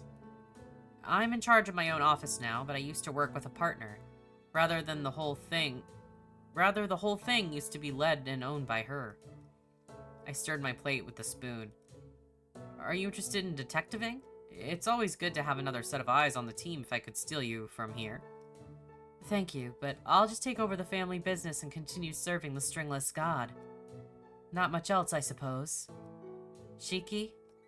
Mm-hmm. Do you still want to be a novelist? I'm surprised you remember. It's just an old dream now. Standing up suddenly, Shiki pushed in her chair and made a little wave. I'm going to the bathroom. Want me to go with you? Nope, we're too old to go to the bathroom together. The toilet paper's the wrong way around again, and the pump on the right is hand cream, not soap. No, it's clearly the right way. I'm moving soap back to the right place, okay? I did say to moisturize to take care of your skin, but don't put it there. Sorry, I forgot. You two really get along. I'm an only child. What's the right way to put toilet paper? Shiki says it should be over. I don't really care, but Well, it's a silly story. I'd love to hear it. When we were younger, we got into a big argument over the toilet paper to the point that we just stopped using the toilet paper holder. I'm not sure if you've ever done that before. I thought back to the time Shoko broke my toilet paper holder while puking from a hangover. We ended up supergluing the thing back onto the wall, and the landlord was quite upset. Maybe drinking too much was bad. It's pretty inconvenient. So we compromised on using the wrong way. That's kind of you. Since I'm the older sister. By the way, could I ask about something unrelated? Or that's me, sorry. By the way, could I ask about something unrelated?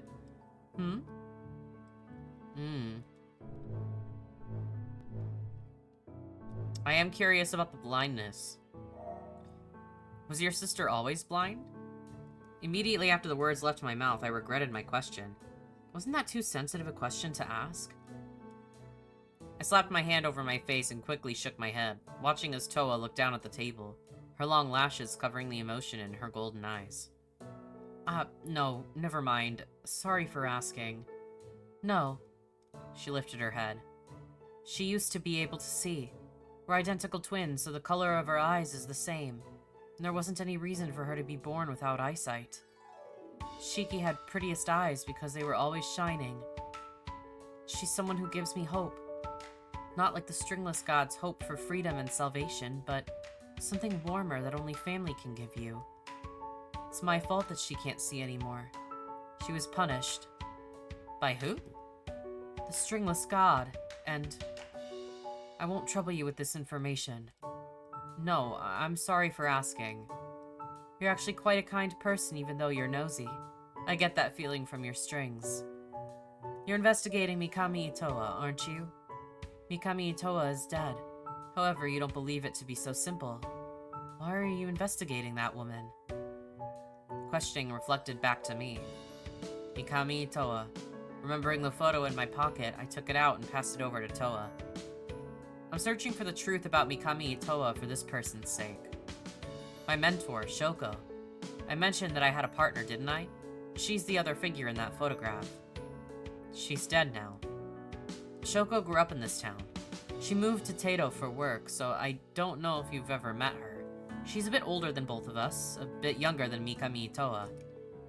Mikami Itoa was to her a very precious person.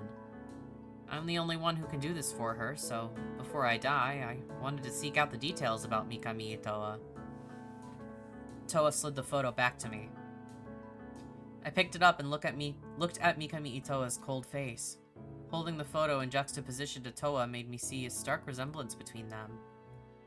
The strange person who greatly resembles you two. Your eldest sister?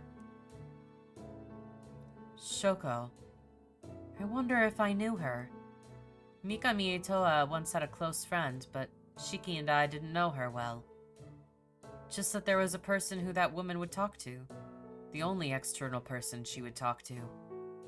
Since that woman never had strings, I didn't know what she felt about her friend. No, maybe they weren't friends, but something else. This was when we were really little, and that person stopped coming. But Mikami Itoa really did die. At least as a human. Looking into Toa's clear eyes, somehow I knew that she wasn't lying.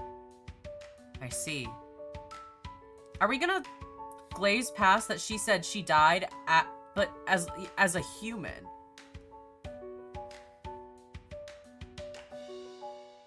Seriously, so she's alive as something else is what you're saying? Are we really... For a detective, you really are not picking up on the words people are saying. Also, the monsters you saw and everything, how are you just going to, like, a casual dinner, like, and we're not thinking about the monsters we saw? Hello? I feel nuts! As we sat in pensive silence, Shiki returned. We finished dinner. Food got cold as we were too engrossed in conversation, and I mentally apologized to the cook.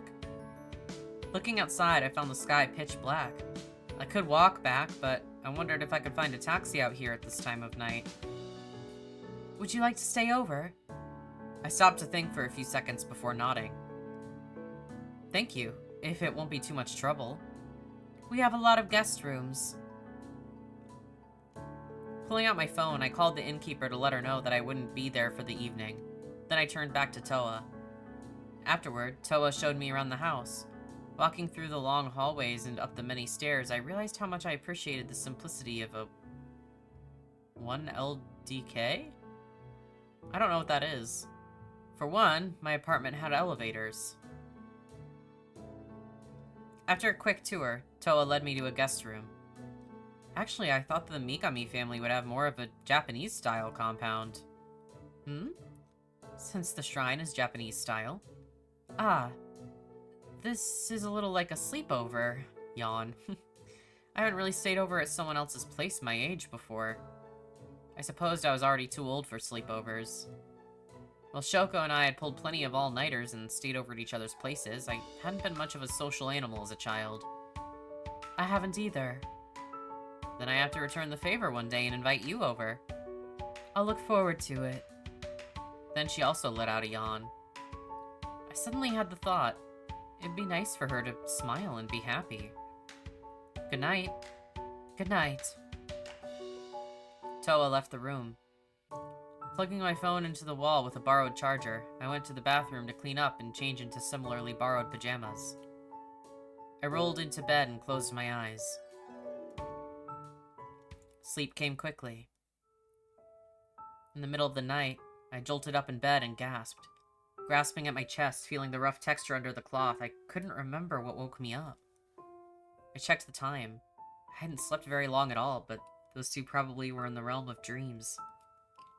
I could close my eyes again or get up. Let's wander. This place is mysterious. Apologizing to Toa internally, I slipped out of bed, feet grazing the cool floor as I found my slippers. The halls were dim and silent, enveloped in quietude. Most of these rooms were unused. I cracked open an unfamiliar door, peeking in, and found a study of sorts. I promptly entered. As I did, I nearly tripped over an item on the floor. Whoa! I stumbled for balance, only to step and slip again on a book sloppily thrown on the ground. Groaning, I waited for my eyes to adjust a little before continuing. The study was dark, so even as my pupils dilated, I couldn't make out much. I felt around the bookshelves, squinting. Amidst theological books for all the religions of the world, a few biology books and foreign language books, I found an inconspicuous journal squeezed in the cracks. On the cover was the owner's name, Mikami Yasunobu. As I started opening the journal, a photograph dropped out from between the pages. I fell to the ground with nary a whisper. I crouched down to pick it up, finding a picture of a woman. Even the lack of light, I could tell she was a beauty. On the back of the photo was a love note with her name. This was Mikami Yasunobu's wife, Mikami Toa's mother. She didn't look like the girls at all. Hoping that the white of the paper would help me read the dark text inside, I opened the journal again. The dead man wrote of daily affairs, nothing much, a lamentation on Ito's poor health and how special she was. Detective? I didn't read very far before a voice interrupted. Only one person called me that here. Fumbling with my hand to the wall for the light switch, I hit something that filled the study with brightness. I instantly regretted it, my eyes tearing up from the sting of light. I saw an ice pick in her hand. No, that looked more like an awl. Considering the situation, the difference likely had no bearing. I don't mind you investigating, but don't do things that might get Toa mixed up with it. Is that a threat? Maybe. You see, my sister is a kind girl, but there are terrible things in this town. Shiki lifted her hand to throw the awl. I squeezed my eyes shut, raising my arms before my face. How in the world was she going to aim that thing when she couldn't see? Thunk. Hearing the sharp sound beside my ear, I turned to see the tool embedded in the spine of a book. You shouldn't throw that type of thing at people. I know. I suppose I missed. Let's go back to bed, Detective. Girls need their beauty sleep. Shiki tugged on my jacket and led me out of the study. Returning to bed, I had trouble falling asleep, but eventually morning came. I had breakfast together with the Mikami twins and headed out with Toa. Toa informed me that some members of the shrine were finishing the last-minute preparations for the thread-cutting sword dance tomorrow. She would go meet them, and I tagged along. We went to the shrine early. Would you like me to cut another string for you, Mana? Thinking about the strange feelings that rushed through my body as my string was cut, I shook my head. I would become strange. No, thank you. There's a correct order for events, and I think now's not the right time. Toa nodded. Before long, a handful of townspeople gathered at the shrine. While working on final touches to some event details, they chatted about the dance and many miscellaneous topics, such as people who moved to the city.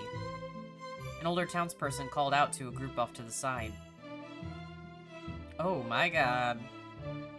They approached, a squad of monsters, dripping red and black, bursting out of human bodies in broad daylight. My shoulders stiffened and my body froze, but no one else was reacting. Drip. Was this... It's reality, bestie! This had to be real.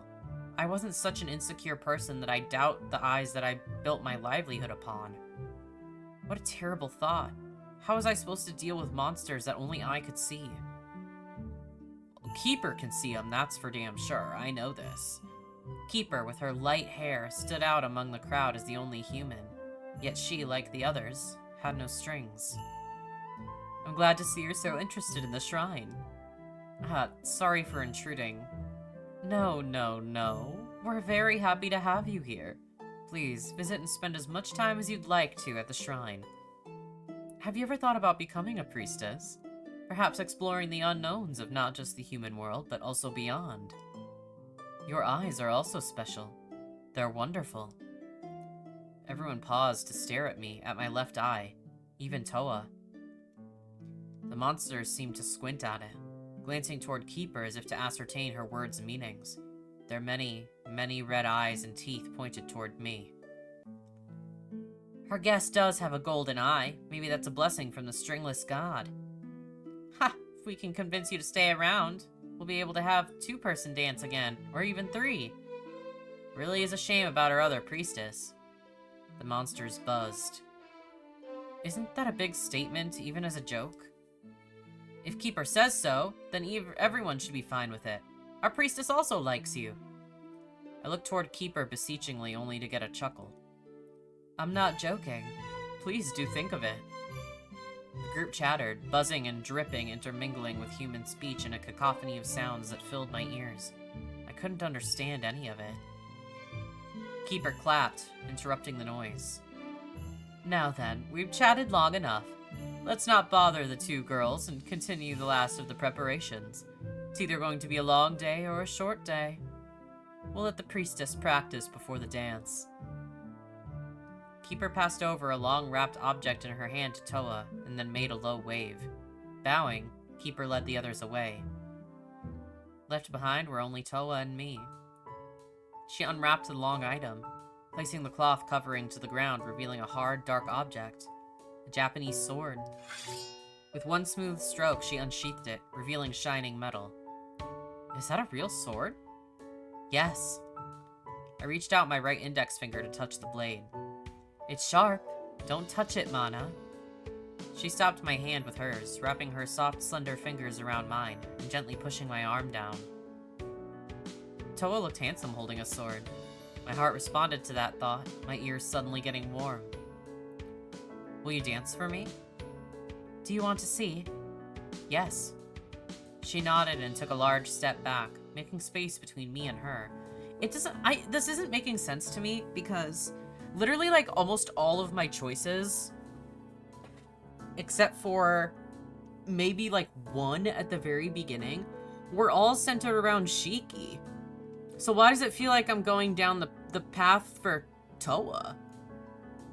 Again, not that I'm like aiming for a certain one, but it's just odd that it feels like it's like taking my opposite like wants into effect. I don't know, it's weird.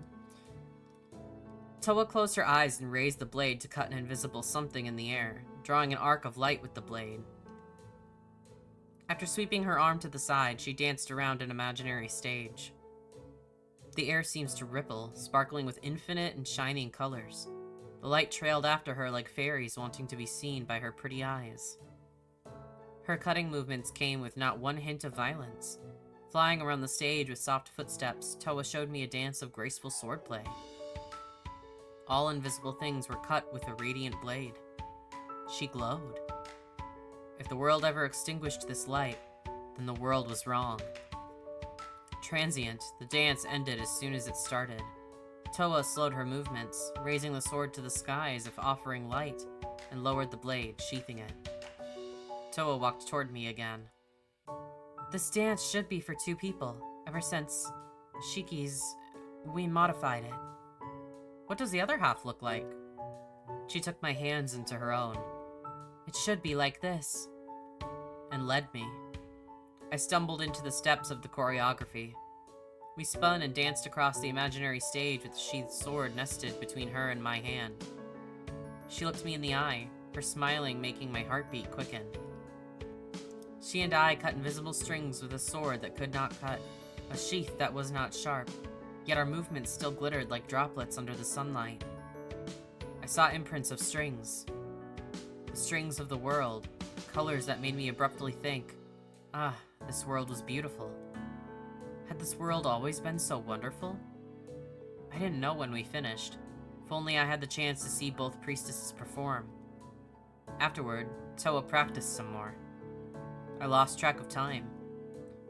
I have something to show you. I'll show you Mikami Toa. Her voice went very, very quiet for the last two words. Eh?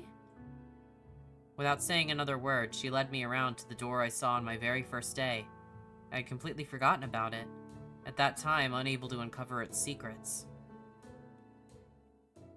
She opened the door to an endless flight of stairs, and we began to walk. Hand touching the cold wall, looking at her back in the dim lighting, I followed her through the darkness. No matter how many steps and turns we took, the end was nowhere. My knees began to ache, and my lungs hurt. Feeling embarrassed at how out of shape I was, I tried not to pant. Shiki doesn't know about this. Finally, she broke the silence, slowing her pace. Mikami Toa is dead. She died, and she was buried in a private funeral. We were there to see as Mikami Toa's remaining kin, so Shiki doesn't know about this. Then we continued down, down, down. After endless steps, she stopped. I bumped into her back, only not falling over thanks to her steady posture. We had reached the floor. Passing through a section of darkness, eyes slowly adjusting, we made it to a cramped room. In the room sat a glass coffin. Mikami Toa. The woman had been supposedly dead for years, yet not a cell rotten. Like her empty grave, her body had no strings that I could see. Is she alive? No. Mikami Toa is dead. Toa traced her hand over the glass and then reacted as if touching something disgusting. Indeed, the woman was not breathing. Looking not a day older than the photo in my pocket, Mikami Toa's unrotting corpse slept in a crypt beneath the shrine. But how? It's not scientific for a body not to rot. There are scenarios where they can be preserved well, but never this well. What is Mikami Toa? Shoko, you really did it this time. Mikami Toa was dead. Mikami Toa was not dead. What a thing to say to Shoko's grave. I found the person Shoko had been searching for, but this wasn't a satisfying conclusion. Deflated, I lowered my shoulders and sighed. Case closed? No. I didn't know if I could find anything more. Thank you, Toa, for showing me this. I'm not sure what to say. No. She paused, also staring at Mikami Toa. That's alright. Mikami Toa is my mother. The woman who gave birth to us, incubating our cells with her cold body and forcing us into the world, if that can be considered a mother. We are children of a holy woman. That was what both my father, her father, and Keeper rejoiced. Do you think that such children like us are unnatural, Mana? I looked at Toa and took her hand, her warm and soft and shaking hand. No.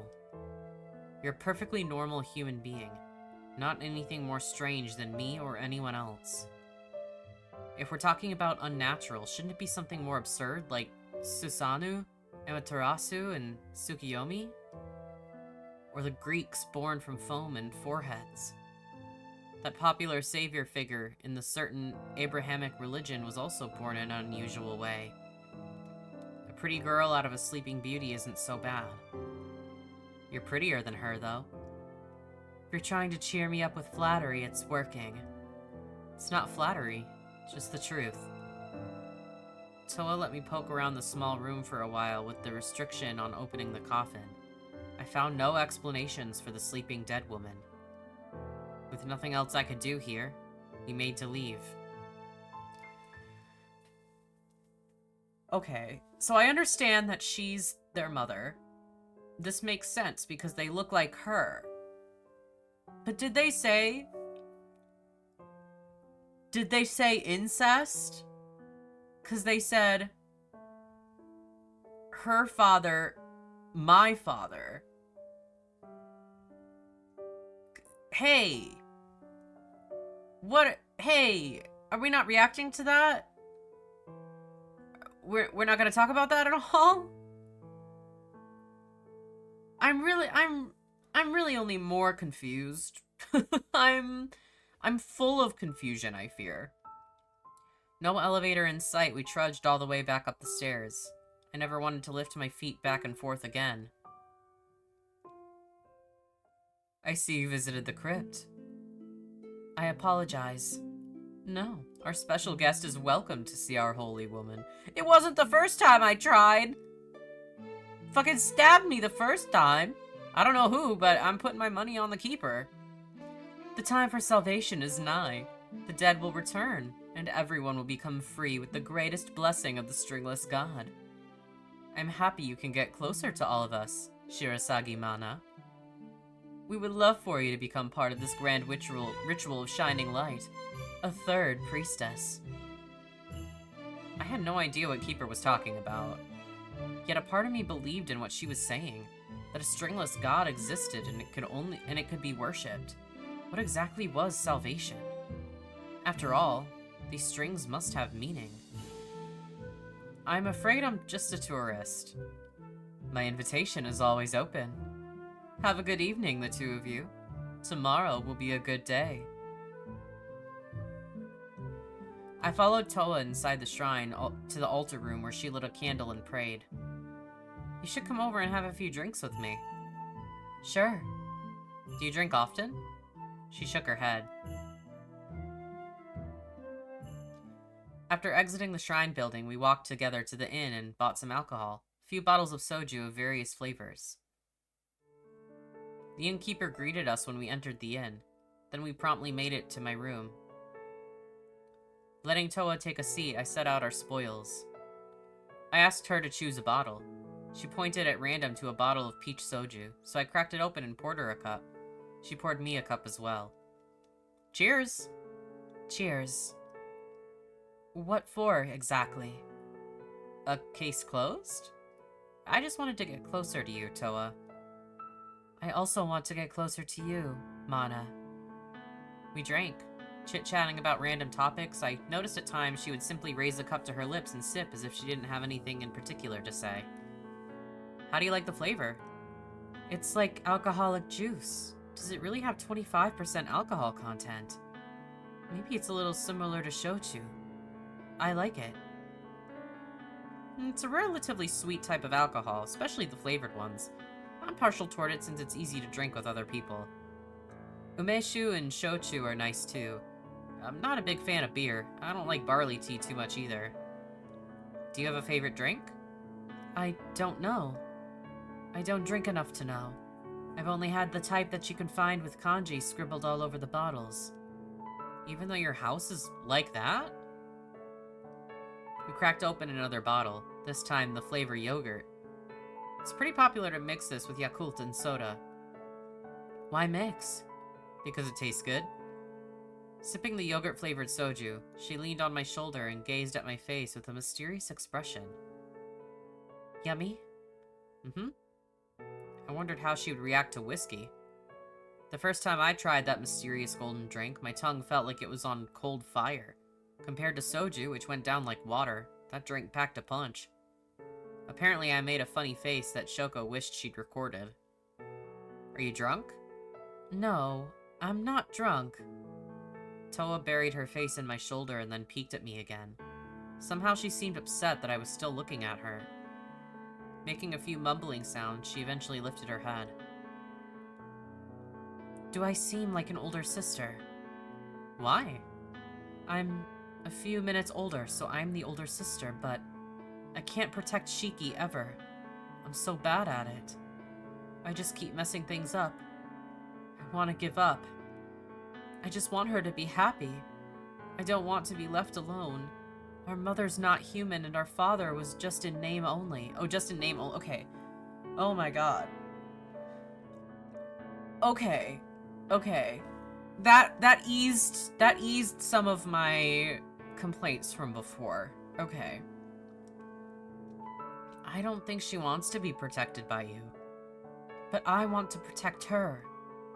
It's my fault she got hurt, that she can't see anymore. She's my precious little sister.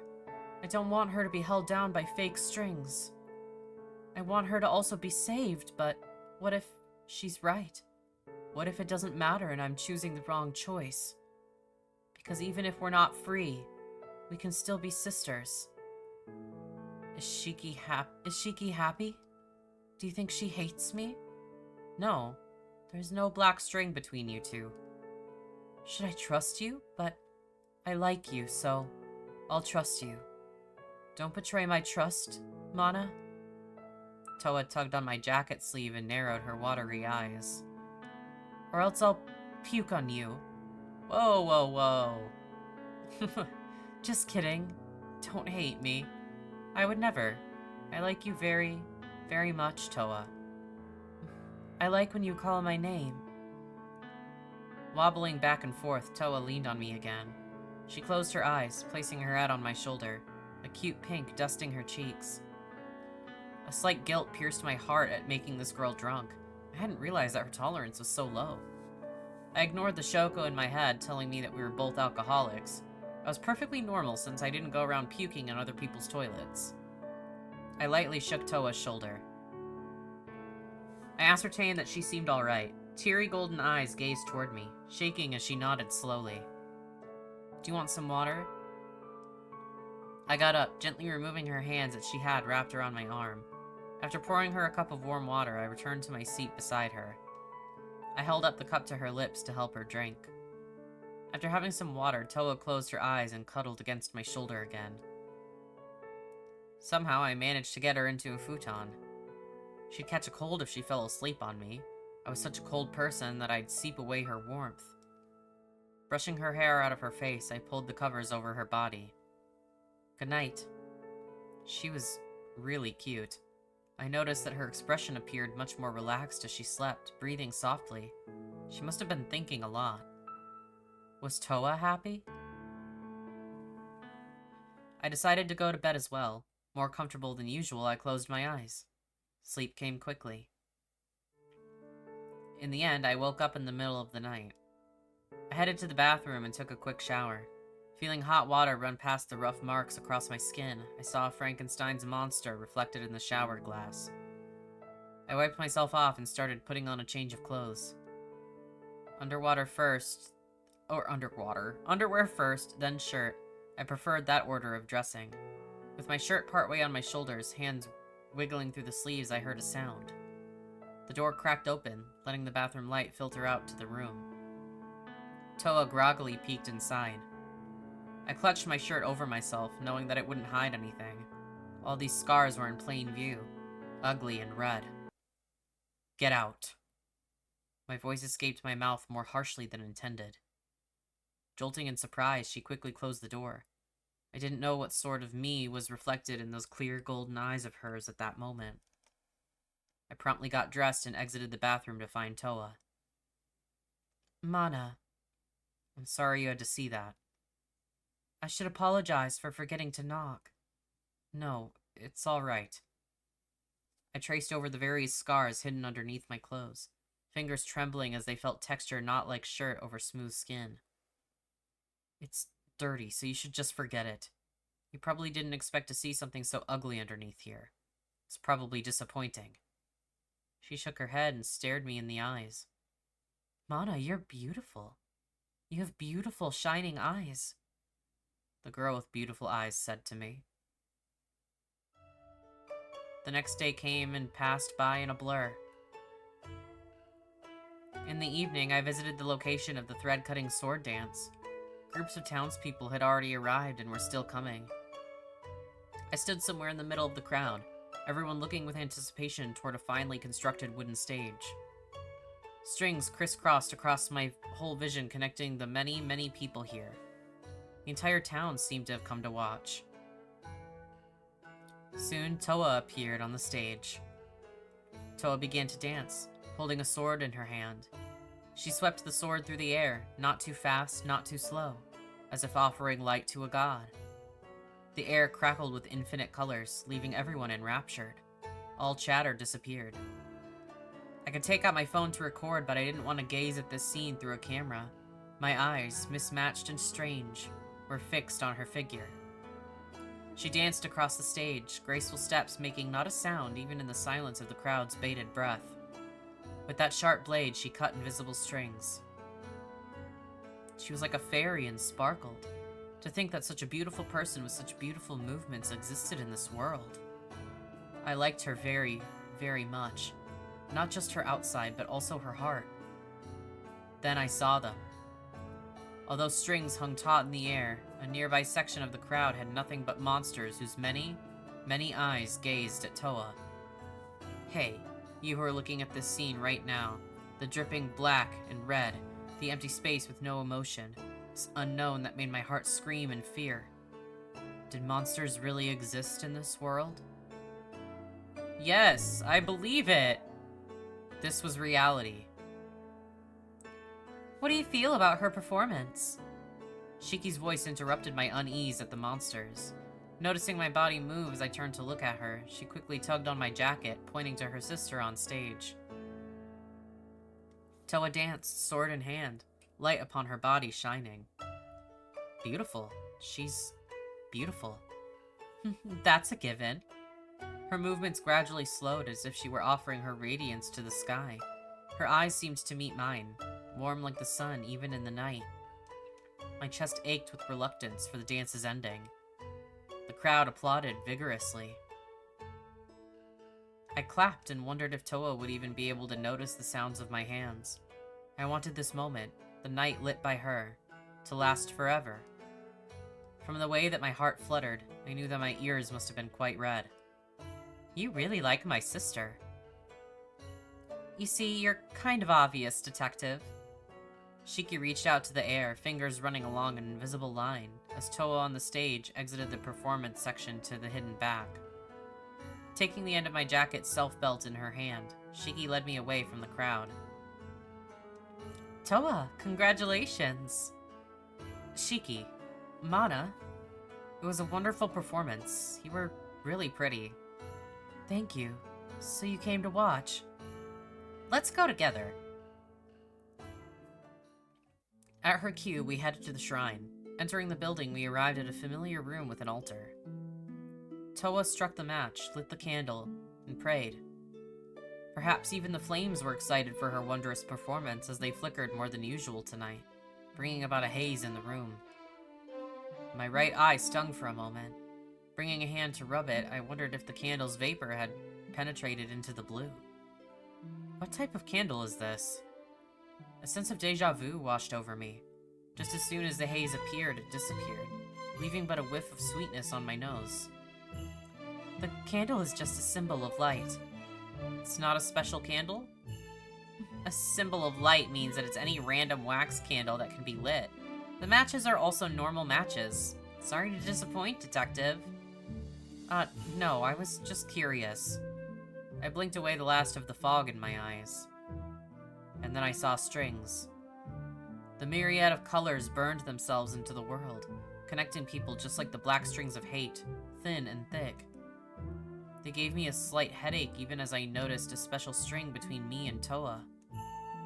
After a casual conversation, I parted with the sisters. I returned to my inn and passed through an empty entranceway for the innkeeper. For the innkeeper was also out enjoying the festivities that came with the thread-cutting sword dance. Really nothing happened there? They were really leading up to that sword dance. I'm like, nothing happened? We just watched a dance and went home? Okay. I soaked in the hot springs and went through a mundane nighttime habit before rolling into my futon. As usual, I fell asleep immediately. The night was dreamless. Considering that my booking for the inn was soon to be up, I contemplated extending this trip as I woke up the next morning. My wallet couldn't handle much of an extended vacation. Shoko, I had completed her task to the extent that I could. Now it was time to return back to work, the office that I inherited and helped build up. Toa's face floated to my mind. I decided to make a last visit to the shrine, only to hear a commotion the moment I stepped onto the stairs. Trudging up the steps, lamenting the existence of stairs, I noticed a crowd gathered. They chattered loudly, shorter people in the back pushing to get forward.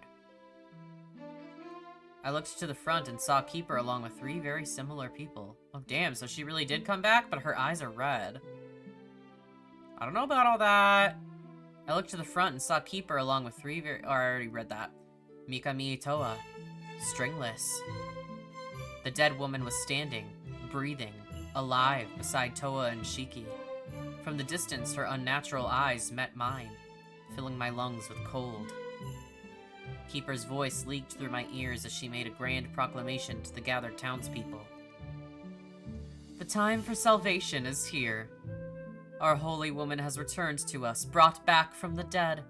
The stringless god's blessing upon us all. We will have freedom and light. We will all be saved from the false strings that puppet humanity. And finally, we will reach the shining world. Each and every one of us will have that which we most yearned for, our deliverance from suffering. Dismissing the crowd, Keeper led the twins away to follow after Mikami Toa. I kept my eyes on them and walked behind them stealthily. They opened a door in the back of the shrine and descended down dark stairs. I waited. Then I opened the door, which was left unlocked, and started down the stairs as well. After a long descent, I finally reached ground. Not too far away was a monster. I pressed myself against the wall, holding my breath so as to not be heard. The monster walked away, human body dragging against the ground as the black and red puppeted. Drip, drip, drip. It must have been patrolling. But for what? Clutching at my racing heart, I shifted my eyes from left to right and ascertained no monster was in sight. I was safe to check my most important hint at the moment. Attached to my finger was a red string, that surely of affection, a special emotion. This was connected to Toa. I had to admit that I liked women, beautiful women, but this feeling of like that grew to love was more than just a matter of her outside appearance. She was kind, filled with a softness hidden behind a blunt exterior. She worried too much, but I wanted her to be happy. That was probably love. Even the string said so. Keeping an eye out for the monsters, I followed along the string. I walked through many twists and turns, wondering if the string pathfinding chose a long route. The red string led me to a door. Placing my hand on the handle, I found it unlocked and entered. I instantly knew that I had entered through the wrong door. An eye looked out from the abyss. I stumbled into darkness. When light finally entered my eyes again, I found myself in a part of the town that I had passed by, but not lingered at in any sense. A station. Someone was already waiting there. As my shadow, the shape not quite like my own with a luggage-shaped shadow companion, approached her, she turned. showing a familiar face. "You're late. If you truly intend to leave for the city, then you should arrive earlier for the bus." No. The person she was speaking to responded with words that I was not privy to. "I see. Shoko. You." A 4-letter word in English. I couldn't hear that very important word that left her lips softly. I knew that this woman's gaze at this moment was much gentler than the cold depths I saw before. Mikami Itoa was missing something very important as a human being, yet she already had another more important thing. Shoko. Was this the person you were searching for? The dream shattered, and I met the eye in the darkness again. A sequence of snapping sounds popped in my ears, followed by the sensation that all my strings had been stripped from my body. My mind went blank. Did this feel good? Something was dripping out of me. Not screams nor tears, but something very important was hollowed out, pulverized, and leaking out from my heart. So cold, so hot, so cold, so hot. I couldn't even scream as I crumpled to the ground, holding myself for some sense of reality. My fingers should have hurt as they clutched my arms. No, I didn't want my fingers to fall off. Don't fall off. I still had things to do with them. My head rolled to the ground. In my head. And the eyeballs bounced like rubber, rotating to see the light. I saw an angel. It was a beautiful thing. It was a terrifying thing. It looked at me as if identifying a virus meant to be quarantined, then promptly eradicated. The angel warped, shining yet terrible, to begin an execution. A countdown. A countdown from a number over 1,000 began, ticking with an unseen clock. The light distorted. I tasted sour running up my throat and tried not to puke, gagging on nothing but air. Why did I see this thing? The darkness was terrifying. The light was terrifying. No matter if I opened my eyes or closed them, everything was terrifying, so I couldn't even gouge them out. The numbers reduced one by one each second, causing my chest to tighten and my scars to burn. I forcibly tore my gaze away from that which stood in the corner of my vision. Before me was a strange room, a holy room. In it was a pit of darkness with no end, surrounded by monsters and 4 human figures. Shiki and Toa held swords, performing some sort of ritual. Black mist flowed out from the abyss. It lapped at my feet, burning and freezing, yet so much like an illusion that my clothes and skin were completely untouched. This was bad. This was very, very bad. I wanted even to ask the angel why I did not see these demons and this great evil. I found my voice. Stop! I rushed toward the twins, running along the edge of the wall. At that moment, the world began to distort with the entity in the depth rising in a realm not like that of humanity. It was rising. It was not rising. I saw. I did not see. As if strings had been cut from a puppet, the body of Mikami Itoa collapsed. The monsters all prostrated themselves to the depths. Keeper also bowed deeply, her stringless form humanoid and distinct amongst the corpses worn by creatures of black and red. The stringless god will be upon the world. Here is to the end of a cruel world and the start of one shining freedom. Rejoice, for salvation has come. What? Toa stiffened as she looked at Keeper and the monsters, as if finally seeing their true forms reflected in her pretty eyes. This is not good. They're monsters. What happened? Be obedient, dear priestesses. Your roles have come to completion, and all you should do now is watch and be blessed. Blessing? Toa stumbled backward into my arms. Gasping twice, she pushed herself back to her feet unsteadily. She was shaking so much. The monsters rose from their prayers and surrounded us, intending to prevent our interference against the manifestation of their god. Shiki was quickly disarmed with a quick strike from a sharp claw. Toa raised her blade and maneuvered herself before us. Perhaps not intending to tear out bodies to pieces, the monsters charged. I would assume that's our body to pieces. The monsters charged cautiously. The sound of claws, teeth, and darkness hitting against the blade echoed in the ritual space. With smooth swordsmanship, Toa parried the monsters and sliced through the darkness as if it were butter. Human limbs dropped to the ground from the hosts. Her eyes found the weak spots, and she cut through them. However, the monsters landed not just one, but many hits that sent her tumbling back. We were outnumbered. The monsters quickly overwhelmed us. As a well-timed impact sent Toa's sword flying out of her hands, the monsters approached almost kindly. The monsters seemed to whisper sweet words of reassurance, but all I heard was a cacophony of noises, buzzing, dripping, and terror. They were happy, but what did I care for them? I heard the angels' countdown in my ear. 99. That was it. My life was going to end in less than 100 seconds, give or take some factors on the speed of the angel's voice. Was I satisfied? Were you satisfied, Mana? Rather than to fall over dead and perhaps become the shell of a monster as the world turned to hell, I preferred to spit in the face of this madness one last time. I dashed for the ritual sword on the ground. Ignoring the dripping tongue that grabbed at me, I stumbled and scraped my hand against the ground to take the sharp sword in my hand. Without stopping, I plunged down into the abyss. A horrifying chill numbed my hands, my face, my eyes, my entire body, but I didn't look away, nor did I let go of the sword, gripping so tightly that I thought it'd shatter. I stared into the eye of the god, or stabbed into the eye of the god.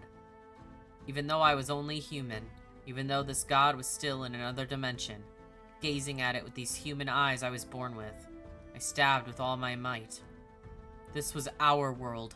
The light was for us humans only, so don't take away our beautiful world. And I cut. A string, a thread, one without colors. Painful black burst past my body as I saw a gate close. The one and only tether between our world and the lightness one snapped as did the sword. What have you done? The monsters howled in anger, but quickly their noises disappeared. Silence. Dust blew by, tasting the remnants of the monsters. The darkness of the abyss popped, throwing me upward with a force not strong enough to push me out of the pit. And then I began to fall. 60. 59. I reached out a hand to a sky that I could not see. This was the end. I had a good run. I closed my eyes. Suddenly, I felt a sharp yank on my arm. Mana! Toa was halfway into the pit herself, holding onto my hand in desperation. She clung to the edge of the hole, beginning to slip as she tried to pull me up to no avail due to her insufficient grip on the ground. Let go. What are you talking about? If I let go, you'll die. You're also going to fall in. I don't care. I'm not letting go of your hand, Mana. Toa, I love you, so let go, alright? I still loved her. Even though our red string was severed, the affection fluttering in my chest still lingered, strongly, comfortingly, without any interruption. I love you too. The type of love where I want to spend a long, long time with you, and be happy together.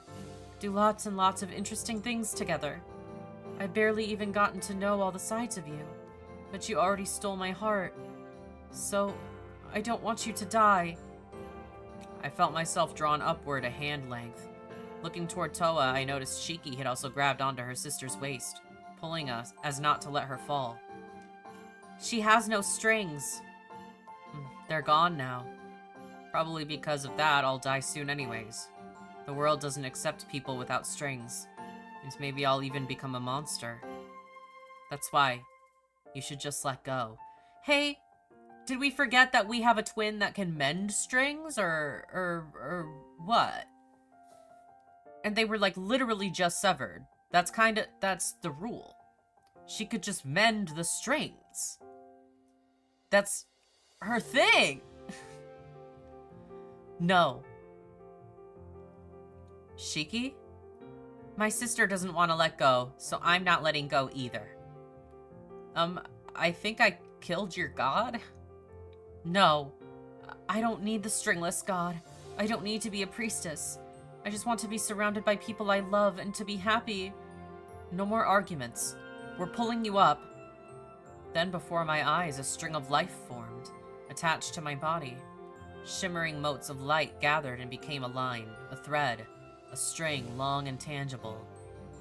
Toa's warmth flowed into my body, making me realize how cold I had just been. 3. The countdown stopped, and the angel vanished. With a strong tug, Toa and Shiki pulled me up from the cavity in the ground. We all flopped down to the ground in exhaustion for a minute. After catching our breaths, we rose to our feet. I looked toward Toa. You really did it. Love. The string. What did it come from? It must have been born from the strong emotions formed my attachment to the world, even as the darkness tried to strip all away from me. I traced the intangible magic thread that floated in the air before me. It makes miracles? Miracles. We were alive and the darkness was gone.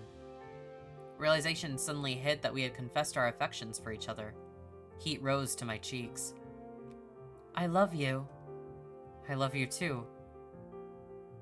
The kiss! Toa wrapped her arms around my waist, bringing me into a tight embrace. Really? Her pretty golden eyes, filled with affection, met mine. My heart skipped a beat as I looked at her, noticing her lips were mere centimeters away. Yes, I love you. I loved her so much that I couldn't believe myself. Shiki, the in-laws are right here, you know. Shiki. I love you, Toa. Can I kiss you? Yay! I closed my eyes and kissed her. Her lips were warm, soft, and sweet. Joy overflowed from my heart with strong, undeniable love. I was the luckiest person in the world at this moment. And thus, we reached a happy ending. Yay, I got a good ending without even trying! I was very worried that I was gonna go through this whole game and then get a really shitty ending. Thank God. A few months passed since the events of the Mikami Itoa incident. I had returned to Teito without extending my stay in Shoko's hometown. After all that excitement, I was plenty happy to return to much more mundane cases. Luck smiled upon me with a sequence of not-so-violent investigations these past few months. Sorting through papers in the office together with Toa, I glanced toward Shiki, who had made herself comfortable on the couch. After moving to Teito, Toa became my investigative partner. You two are working hard. Are you interested in growing the agency and joining us, Shiki?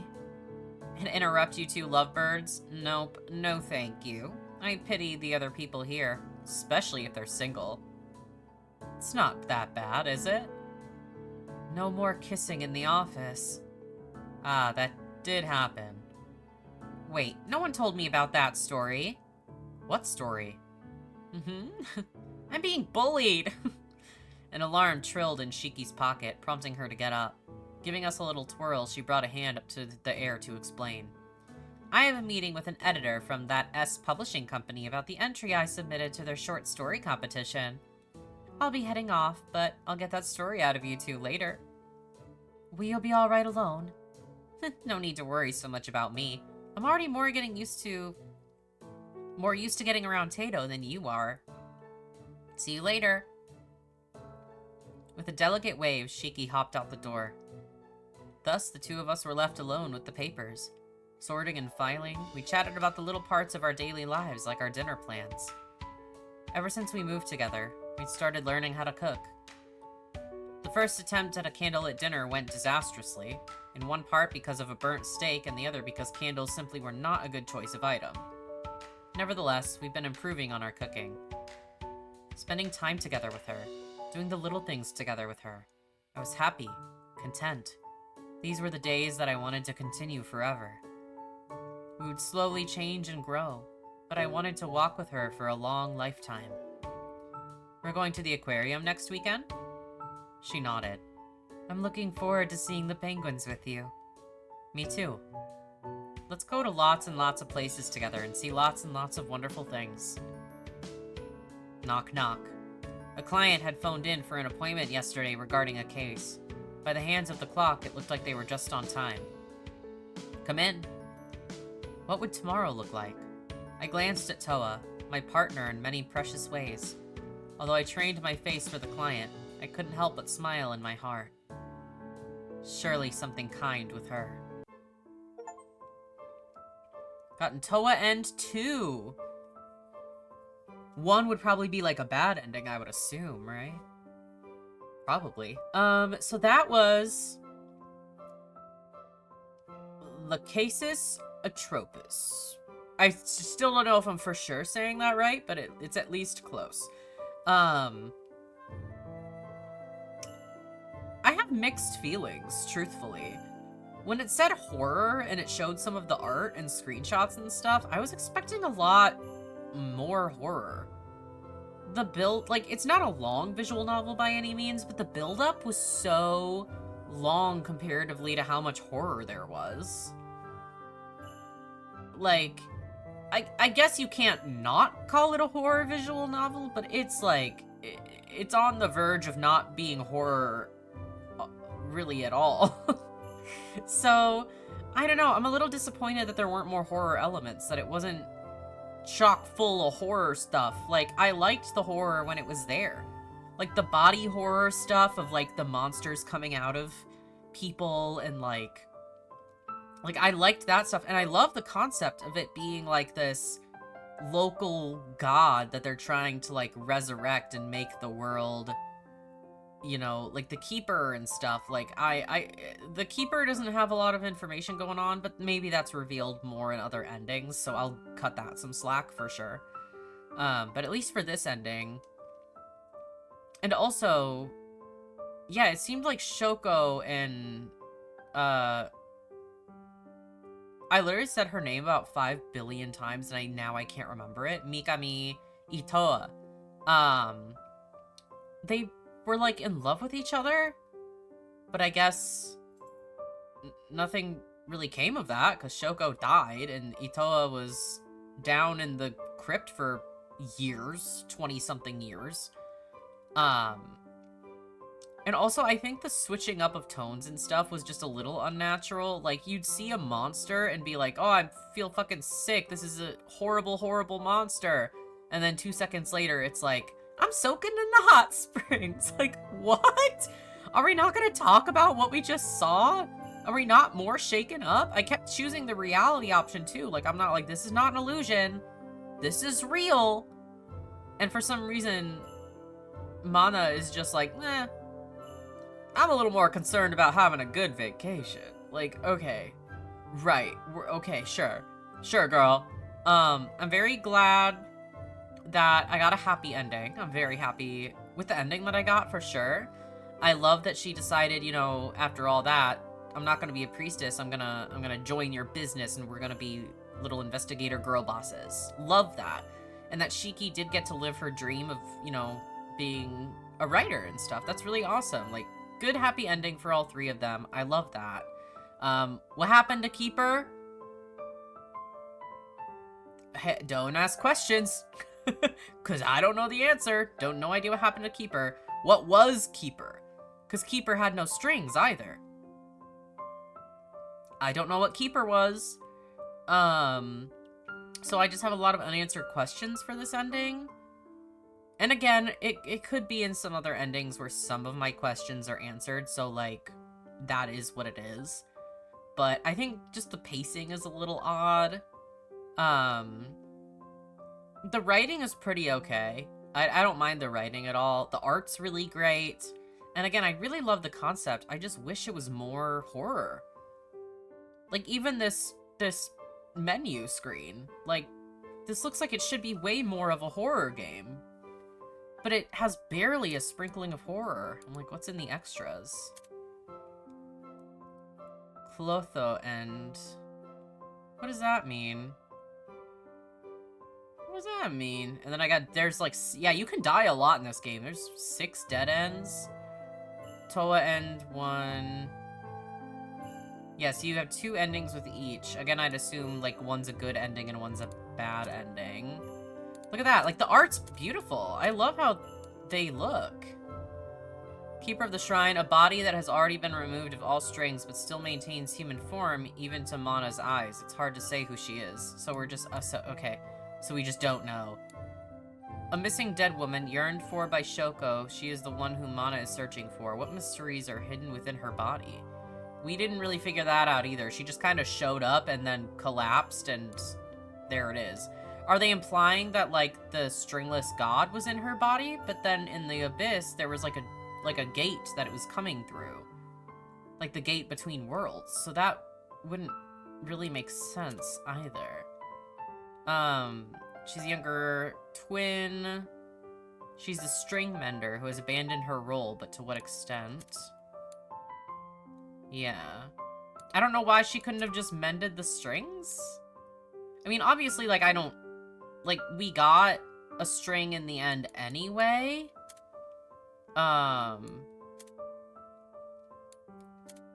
There's only, like, 3 that I'm missing? Damn.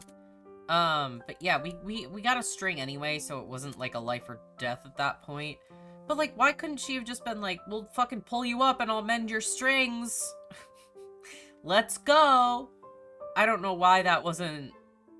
Well, like, that was established. She can do that. We have the rules. Everything is laid out. I don't know why that couldn't happen. Okay. Yeah, mixed feelings about it. I'm not gonna say I loved it, but I am glad I played it. And also, I mean, it's Pride Month. We're gonna play a little Yuri visual novel, because why not? So, very glad that the gays got a happy end. That always makes me happy, so can't complain about that. But yeah, if you want to play it and get any endings yourself, like I said in the beginning, it'll be linked down in the description, so go ahead and take a look. This'll be it for me, though. I'm not... Like, I'm happy with the ending that I got. I don't really need to go through the game and get other endings. I got a happy end. I like the ending. I feel good and fulfilled. So that is it for me. So thank you so much for watching. I really appreciate it, especially if you made it this far. If you did make it this far and you were not subscribed, it would mean a ton if you did. It would be really, really cool. Otherwise, you can go ahead and comment if there's any games that you want me to play on my channel. I love hearing suggestions. I love playing games that people want me to play. If it's already on my list, especially, it'll shoot up in priority, give me an excuse to play it sooner, and I'll get to it as soon as possible. Otherwise, you can go ahead and like the video if you liked it, share it with everybody and everybody if you so choose, and I will see you all on the next one. Bye-bye.